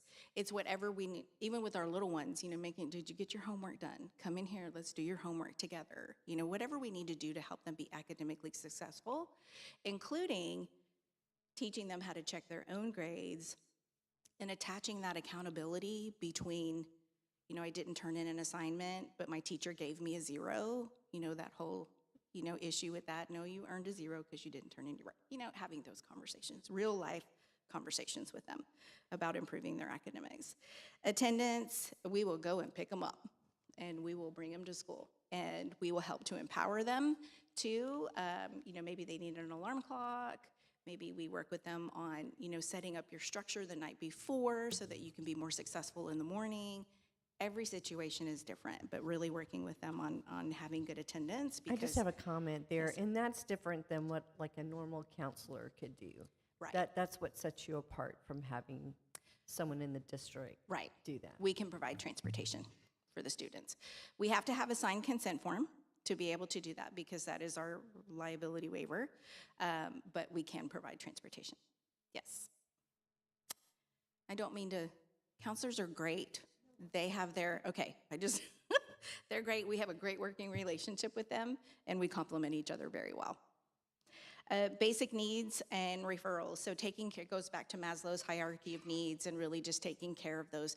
If they need food, they need water, they need clothing, you know, they need shelter to be able to function. I like to tell teachers that when our work operates in the space that when they come into your classroom, they're available to learn. And they bring so much more in their backpacks with them than just their school supplies, you know, when they come to school. So we work in that space to help remove or mitigate some of those barriers. And if we can't mitigate them, let's learn some healthy coping skills to handle them. Because we can't just erase every single thing that is going on with them, but we can help them learn some healthy coping skills. So we're focused on that so that they're available to learn when they walk into that classroom. Family engagement, really working hard with the families to stay involved with their child, but then also sometimes acting as that bridge between school and home and school, however we can support that relationship and advocacy. Enrichment is exposing them to opportunities outside of themselves, right? So it doesn't matter how much you have or how little you have, you can still give back to your community and you can still have a place to belong. So it's really working in that space. And then the other one is just case management and site coordination. So we are very intentional about our services. And so we have a set prescribed needs assessment that we do, not only with every student that we're working with, but we do that on the school as well. So when we're determining what services we're gonna provide, then we are meeting with the administration, we are meeting with the faculty, we're meeting with the students and the parents. You know, what are the strengths? What are the areas for growth? How can CIS fit into that? We don't want to duplicate services, and so maybe we can enhance something, or maybe we can create something new to target a need. So just very intentional. And below that is some information about attendance. as we were just talking about, being able to pick them up and bring them to school. And then on the next page after that is talking about parent engagement. So when we're talking about that, what does that look like? How do these services break out for parents? So 755 received parent engagement services, and 382 of those were dealing with a mental health issue or a mental health conversation. So you can kind of see how the other needs break out below that.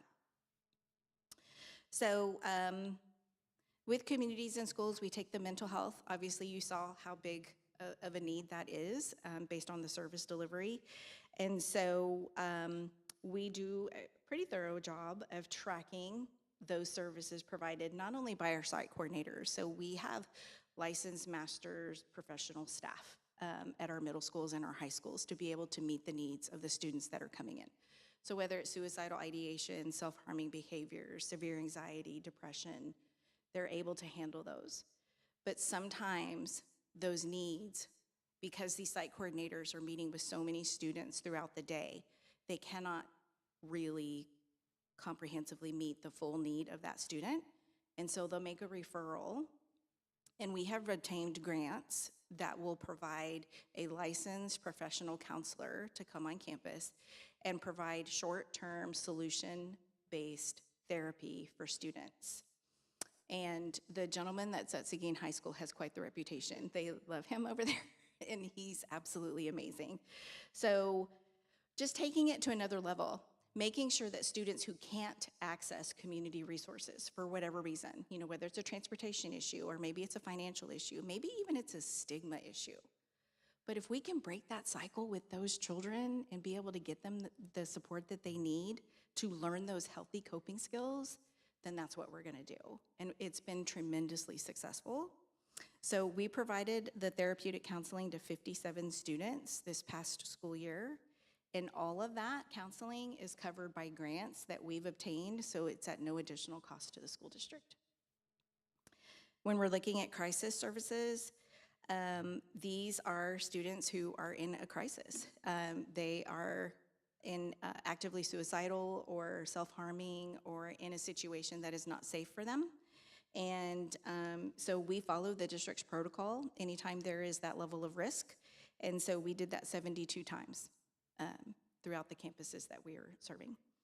And 25 times, because of the situation, it warranted that we needed to call MCOT, which is the Mobile Crisis Outreach Team. So there was an imminent plan, and that child was in danger. And so we reached out to be able to get additional resources for that child and that family. And then the next page is, this was a rough year for this community. There were several instances where we had 2 suicides. We had an attempt at the high school. And our staff were very much involved in the recovery of those situations. And so because of the professionalism of the staff that we have, we are able to mobilize a crisis team. Anytime that a school district or a campus needs us, we can mobilize these people and be able to provide additional supports at no cost. And it's really a beautiful thing. I'm so proud of our team because it doesn't matter what time of day, what time of night, we can call them and we can say, we need you at this school at this time. This is what happened, and this is the plan. I have a director of mental health and wellness who leads this team, and she's the one who organizes all of it. And we worked closely with Nikki Biddings during those situations to be able to provide crisis response supports, which look very different than providing counseling services. A crisis response is just listening and being there and validating the feelings and just allowing a safe space for students and faculty to be. And we were able to help out and provide that. And it was our honor to be able to do that. So there's just some data here about the number of students that we're seeing, the number of faculty that we're seeing, and kind of what that looks like in that paragraph. So I know that was a lot of information. In your packet is a story. I'm not going to read it to you. I'm going to let you read it. it's pretty amazing. It was written by one of the site coordinators at Seguin High School, and shares the story of one of your students who graduated last year. So I just want to leave you with that so that you can read that at your leisure. But I'm happy to answer any questions that you may have. The campuses that don't have an on-site coordinator, do they get support in any way as well? If there's a crisis, absolutely, 100%. But we can only provide intensive services on the campuses that we have a contract to be able to do so. Those campuses are staffed by social workers from Student Support Services. So they're not community schools, but they are staffed by social. Yes, sir. So I kind of want to reflect on something. Our agreement with you guys is for like $309,000 this year. And just reflecting off of how many students you guys served last year using that 500 student number, like that is only like $58 and change per student for those services, for that student, for all year long. Like, I got to tell you, like thank you for being a nonprofit, because that shows, like you can't get those services for a student to have that service all year long for $58 a student. I think and it's not just about the money, obviously, it's about the services and what you guys are doing for our kids, but based off of that. It's a factor. Based off of that, it's pretty amazing. So I just Thank you. want that to be known. I do want to say too, that we've been this successful because of the collaboration that we receive on all of our campuses and the working relationships that we have with the administration and with the faculty. It really is a team-centric environment, and so it's been a great experience for us. That's just the students. That doesn't include the parents and the family engagement that you guys doing. That's just using that number and calculating the students that you served. So obviously, it's way less when we start adding all of that other stuff into there. So just saying, like, you guys do a lot for us, and it's very appreciated. Thank you. Any other questions? Madam President, I move for approval of the agreement with communities and schools for services for 2025 through 2026. Second. I have a motion for Ms. Duncan and a second for Mr. Bright. Any further discussion? All in favor, raise your right hand. Opposed, same sign. Motion passes 6-0. Thank you. Thank you, ladies. Looking forward to working with y'all again this year. I can tell you at Weinert, makes all the difference. So, thank you. All right, moving on to 7H. First reading for consideration of approval of the Texas Association of School Boards TASB Policy Update 125 affecting legal and local policies. Good evening, Board President Ms. Crittenden, Dr. Lee, and Board of Trustees. Questions on recommendation is reviewing the policies and delete, and add local policies to recommended by TASB. So what you'll see in here, you'll see the strikes and the blues. So your red strikes are what they are recommending to delete, and then your blue is what they are recommending for new text. And then if you see any green in there, the green is moved text. So they just may have moved it from one sentence to another, added it to another sentence. So all of the recommendations that you'll see as the policy, as you kind of go through that whole document, those are the recommendations. So all of those red strikes are things they want us to take away. It is legal framework.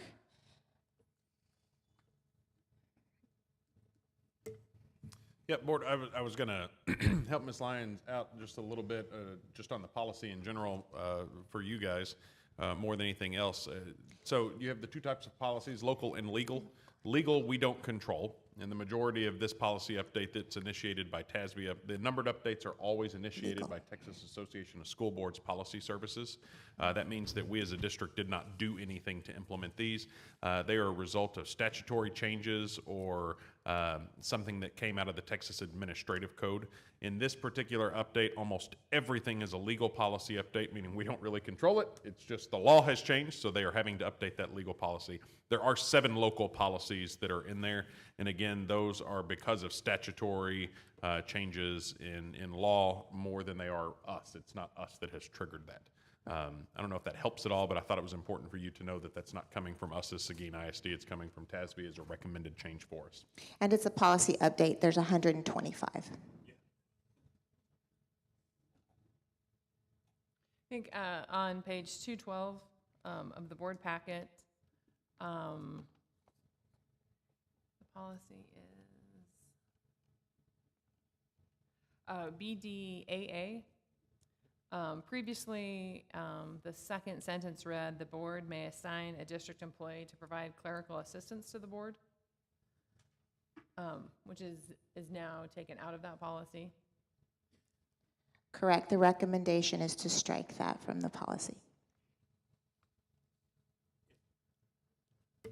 So specifically in that one, in BDAA, what they're looking at is that they're recommending that based off, and I'm going to read, revisions are recommended to this local policy on board officer duties and requirements.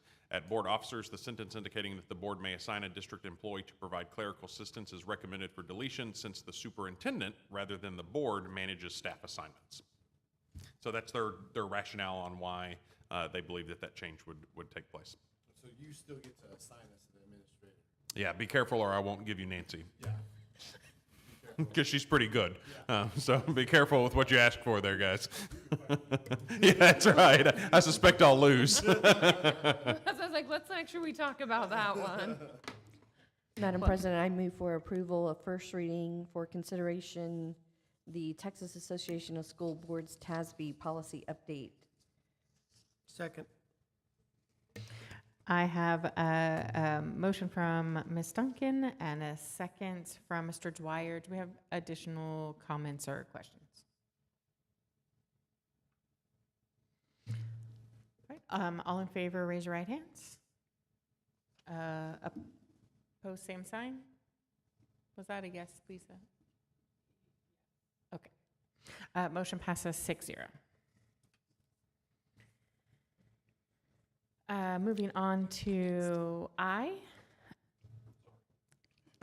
Next. She doesn't get to sit down yet. Moving on to I, extracurricular activity listing for the 2025-2026 school year. I personally pulled this one because we made a minor adjustment after a staff member pointed out an oversight, and I just wanted to make sure that we just covered that. If somebody looked at this list prior to tonight, we didn't specifically spell out band or marching band in here. It was in other things, in other wording. But it wasn't spelled out the way that cheer, choir, color guard, things like that were spelled out. So we've changed that. So I just wanted to point that out before we voted on it.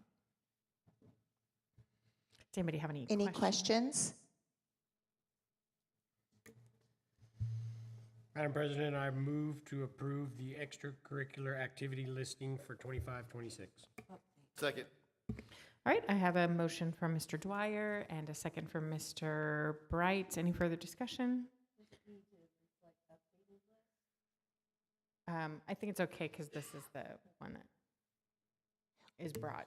It was updated. And it It's was updated in the updated. digital Yes. packet. It's just the, yeah. Yeah, Nancy already updated the digital list.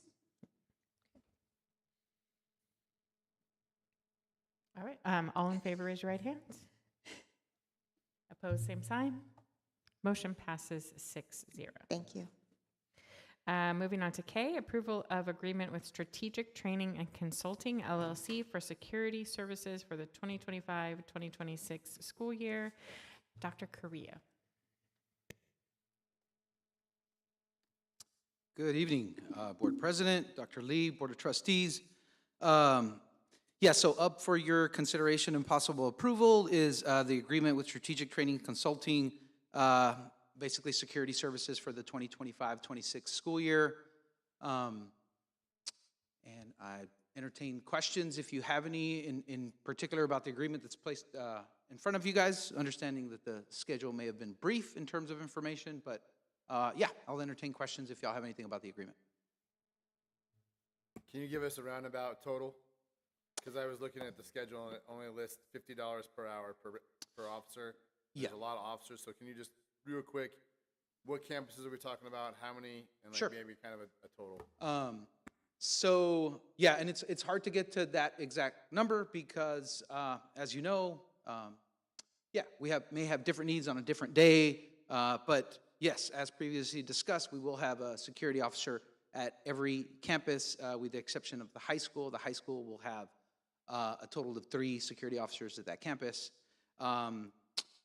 If like a figure to kind of hinge on would be probably 24, 25 overall budget for that particular line item, right? Across the entire school year, last year the district spent a total of $950,000, $950,660 to be exact. That includes private security as well as police department officers who service our district. So that includes the RSOs? Yes, sir. It sure does. Well, we don't know, like, you couldn't give me a closer figure about, because I know those guys get paid way more than the security guys do.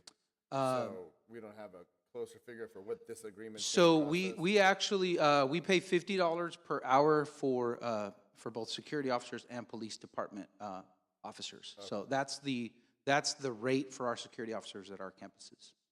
And Dr. Carrillo did send me like a breakdown a little bit. So I think what you're asking, Mr. Bright, is like, what did we pay specifically to the contracted company, right? Yep. And that was, so for that company specifically was $396,354.50.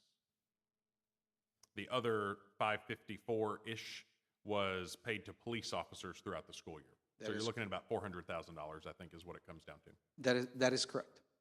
Roughly $400,000 for this specific security service company, correct?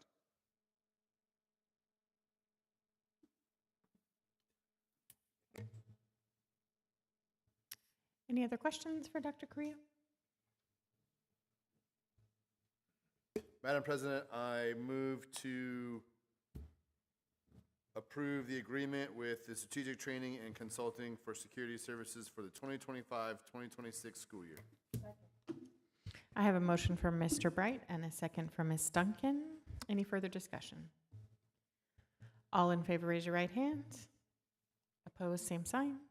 Motion passes 6-0. Thank you much. Hey, I'm sorry, real quick. I had a question in my mind. I couldn't remember what it was, and it just popped into my mind. Too late, you voted. I know. I'm not changing the vote. I just like to know, how much money do we get, and this might be a Liz question, how much money do we get for security services now that the legislation mandated that we have 1 police officer per, public record? Okay. I mean, if you need to get back to me later on, but. Okay. We can revisit it in the comments at the end of the meeting. Thank you, guys. All right. We'll move on to 8A, personnel action, professional employees. Mr. Newman, as you're coming up, I just want to say I had some feedback about not making these all one item. So that is the way I would like to do that this evening. So there'll be individual items. You can just refer to them by the number, but that was feedback that I received. So thank you. Okay. Madam President and Board of Trustees, I present the list of professional employees for approval. I'll start with 8A1, and that's the educational diagnostician. You want me to just read them off then, or list them separately? That's fine. We can do them one at a time. So, does anyone have any questions about educational diagnostician 8A1?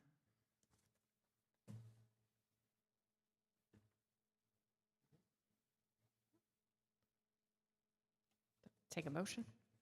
Move to accept the administration's recommendation for the education diagnostician. I have a motion from Mr. Bright and a second from Ms. Duncan. Any further discussion? All in favor, raise your right hand. Opposed, same sign. Motion passes 6-0. Okay, I have 8A2, which is Rodriguez Assistant Principal.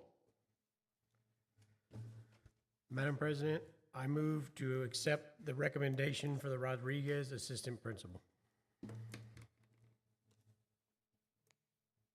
I'll second. I have a motion for Mr. Dwyer and a second from Mrs. Burns. Any further discussion? All in favor, raise your right hand. Opposed, same sign. Motion passes 6-0. Okay, 8A3, District Testing Coordinator. Any questions on that position? Madam President, I move to accept the administration's recommendation for the district testing coordinator. Second. I have a motion for Mr. Bright and a second for Mr. Dwyer. Any further discussion? All in favor, raise your right hand. Opposed, same sign. Motion passes 6-0. Okay, and lastly, I have 8A4, Essential Academic Specialist. Any questions on that position?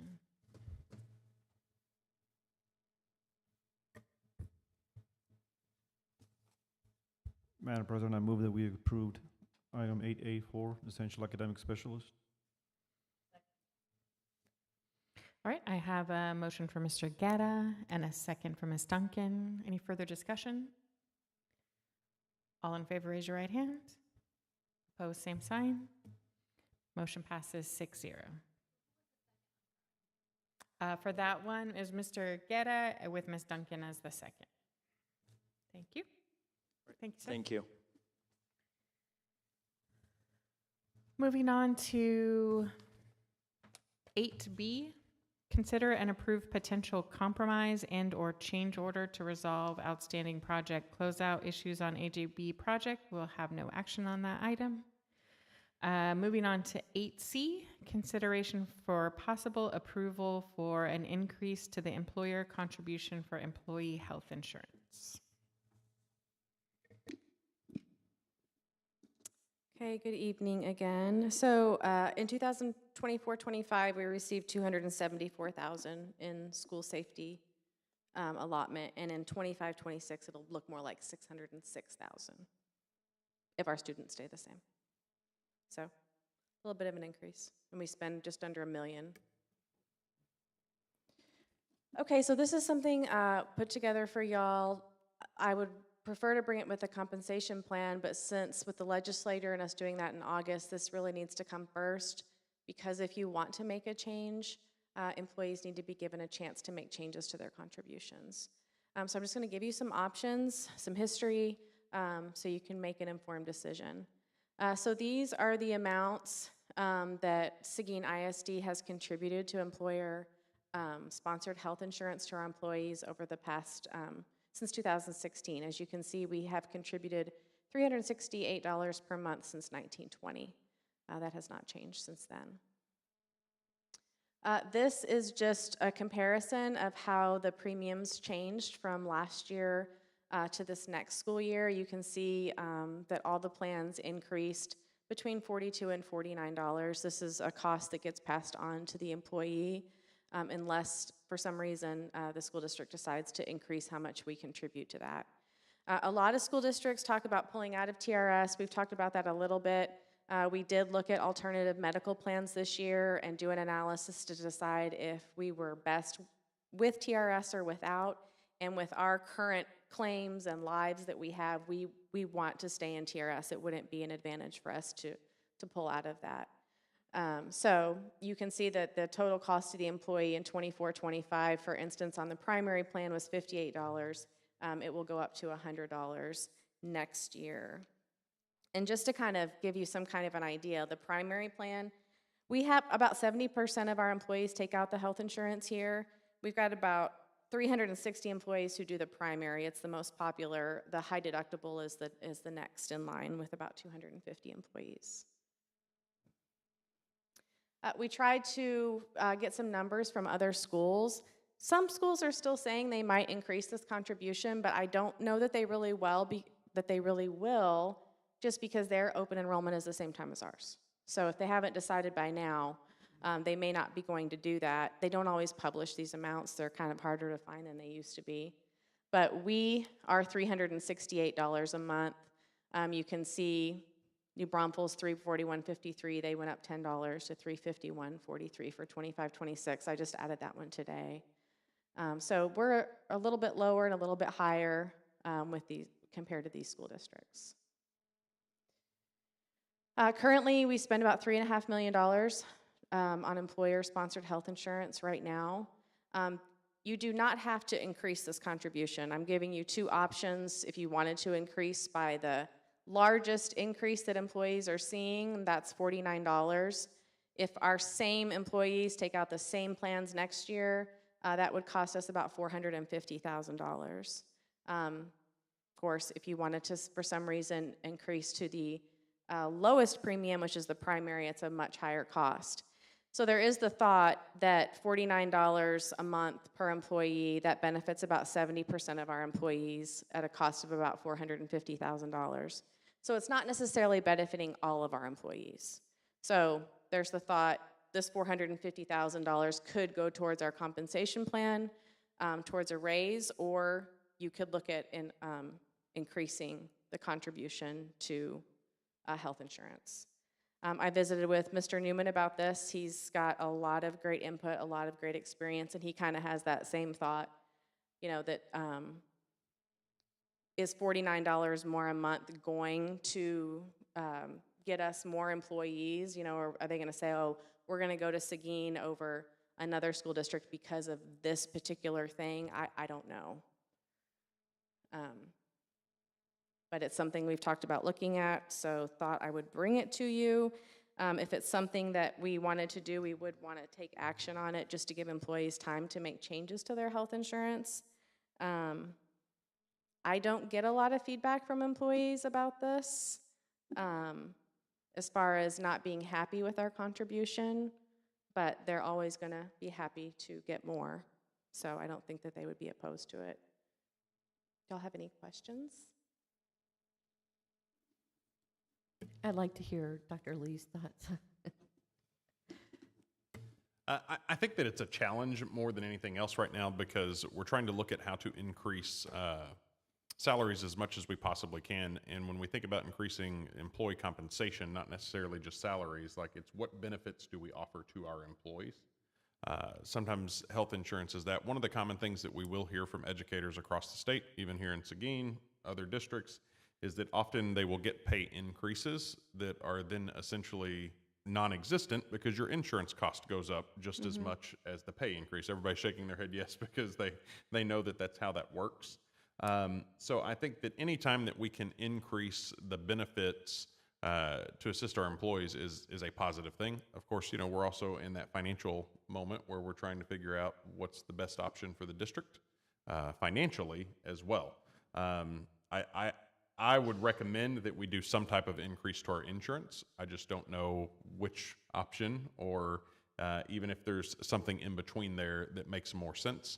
But it is definitely beneficial to our employees that do take out insurance. As Ms. Banks said, though, not everyone takes out insurance, so this isn't a 100% every employee is going to be benefited by this. So yeah, it's 68%. Just know that from the upfront. When it comes to the benefit to the employee, Yep. if we increase by $50 a month, what we pay to insurance, that is not taxable to the employee, correct? And if we do a $50 salary increase, then it is taxable. No, that's a great point. So they're really getting like a 20 to 30% tax increase as no, well that's a good if we point, push yeah. it that way, right? Okay. Yeah. And it did go up last year, too, by about the same amount. So, I mean, we did see this last year, and we did not give a raise. It's a hard one for me, because I'm all about it. But at the same time, I'm like, ooh, we got a budget deficit. So,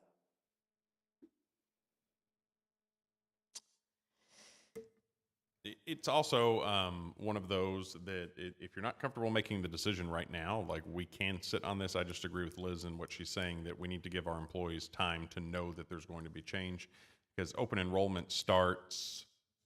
We're doing it Now? right now. They It's do happening. they have until the end of August though. So I just don't want to give them, a few days.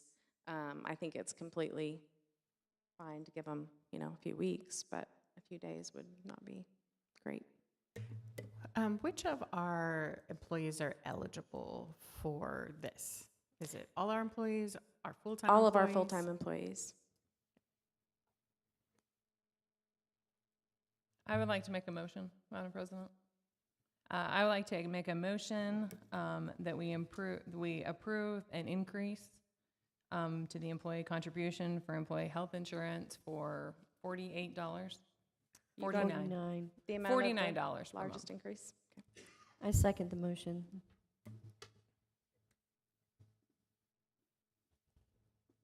Okay, sorry, I'm just reading.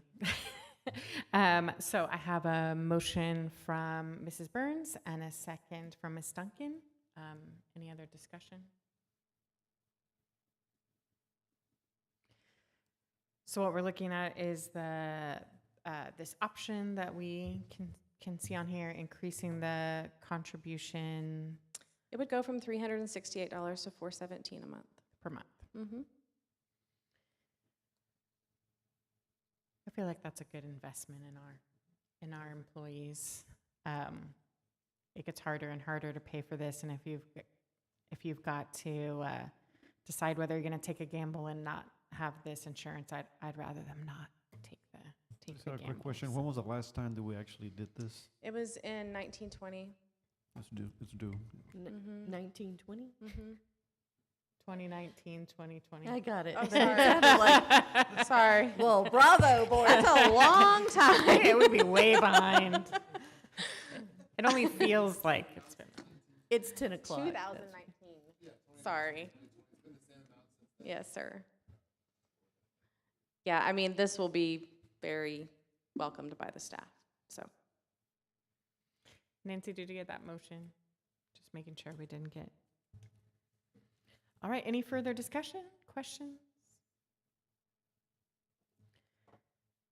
All right, all in favor, raise your right hand.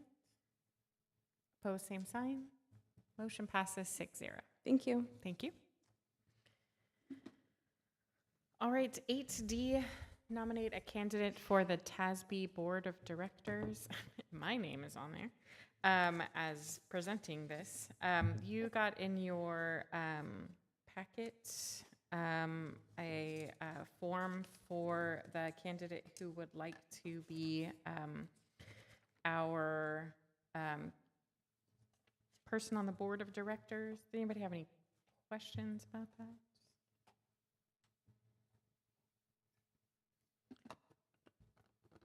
Just need a motion. Madam President, I move to nominate Rich Cena as our TASB representative on the Board of Directors. Second. All right, I have a motion for Mr. Bright and a second for Ms. Duncan. Any further discussion? All in favor, raise your right hand. Opposed, same sign. Motion passes 6-0. And then finally, 8E, designate the official voting delegate and alternate to the 2025 TASB Delegate Assembly in Houston, Texas on September 11th through the 14th of this year. So last year I was the delegate and Grace was the alternate. She's unable to attend TASB, so TASA TASB. So is there anyone who would like the fun of being a delegate or alternate to the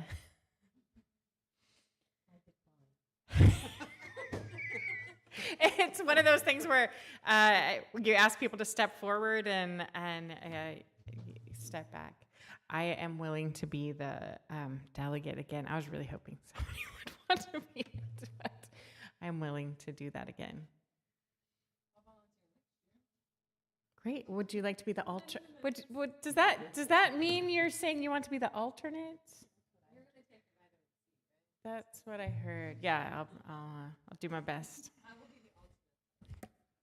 I'll take a motion. I move to designate Ms. Critterton as the primary and Ms. Burns as the alternate for voting delegate at the 2025 TASB Delegate Assembly in Houston, Texas.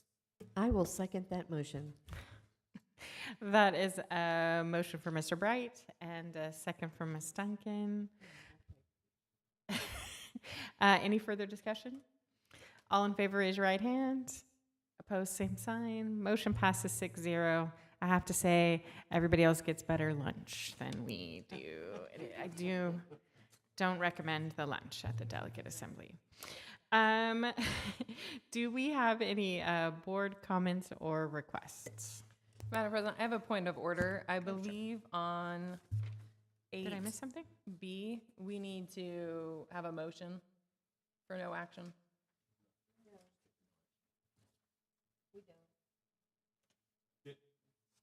You're not required to have a motion for no action. You just decided not to take action is ultimately what it is. No one objected to that. It's basically like you just decided, we're not going to make a motion today, so we just moved right on. Okay. Unless you Unless want you to really go wanna back and make make a a motion. We don't have a parliamentarian.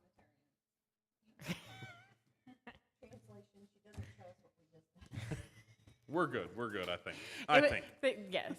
We've done that. We've done that one before. Even when Chris was here. So, any? I just wanted to comment real quick, just because it was kind of like thrown in there when Liz started, but I just want like public record people to know that the legislature authorized, they're giving us $606,000 to pay for our police officers and security guards, but the cost is actually like closer to $1 million. So just part of the deficit budget, we're required to have this, but we're not getting fully funded by the legislature for this. So that kind of leads to some of our deficit budget stuff. But at the same time, I believe wholeheartedly that this is a requirement that we need to have, and the legislation should pay for it because they were protecting our greatest asset. And all those legislatures get protection. We're protecting federal buildings and everybody else with law enforcement. Banks get protection by law enforcement, but our most important asset is our children, and that's who really needs this protection. So I encourage people to reach out to our legislature next season and really push for more funding into the safety and security for our children. What was the number from last year, Liz? Sorry, it went by. That all went by so fast.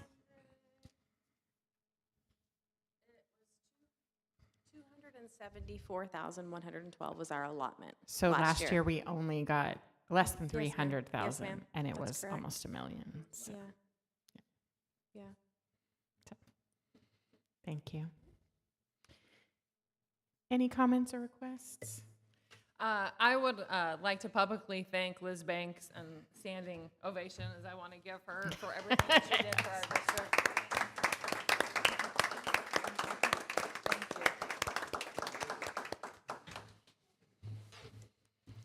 Yes, thank you very much, Liz, for stepping up and for handling so many things. And thanks to all of our SLT and your support staff. You guys have done more work than should even be fit in a summer or in a spring.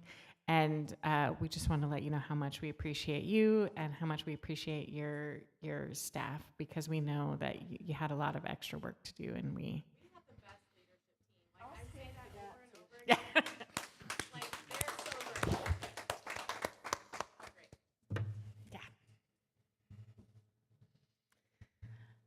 Anything else?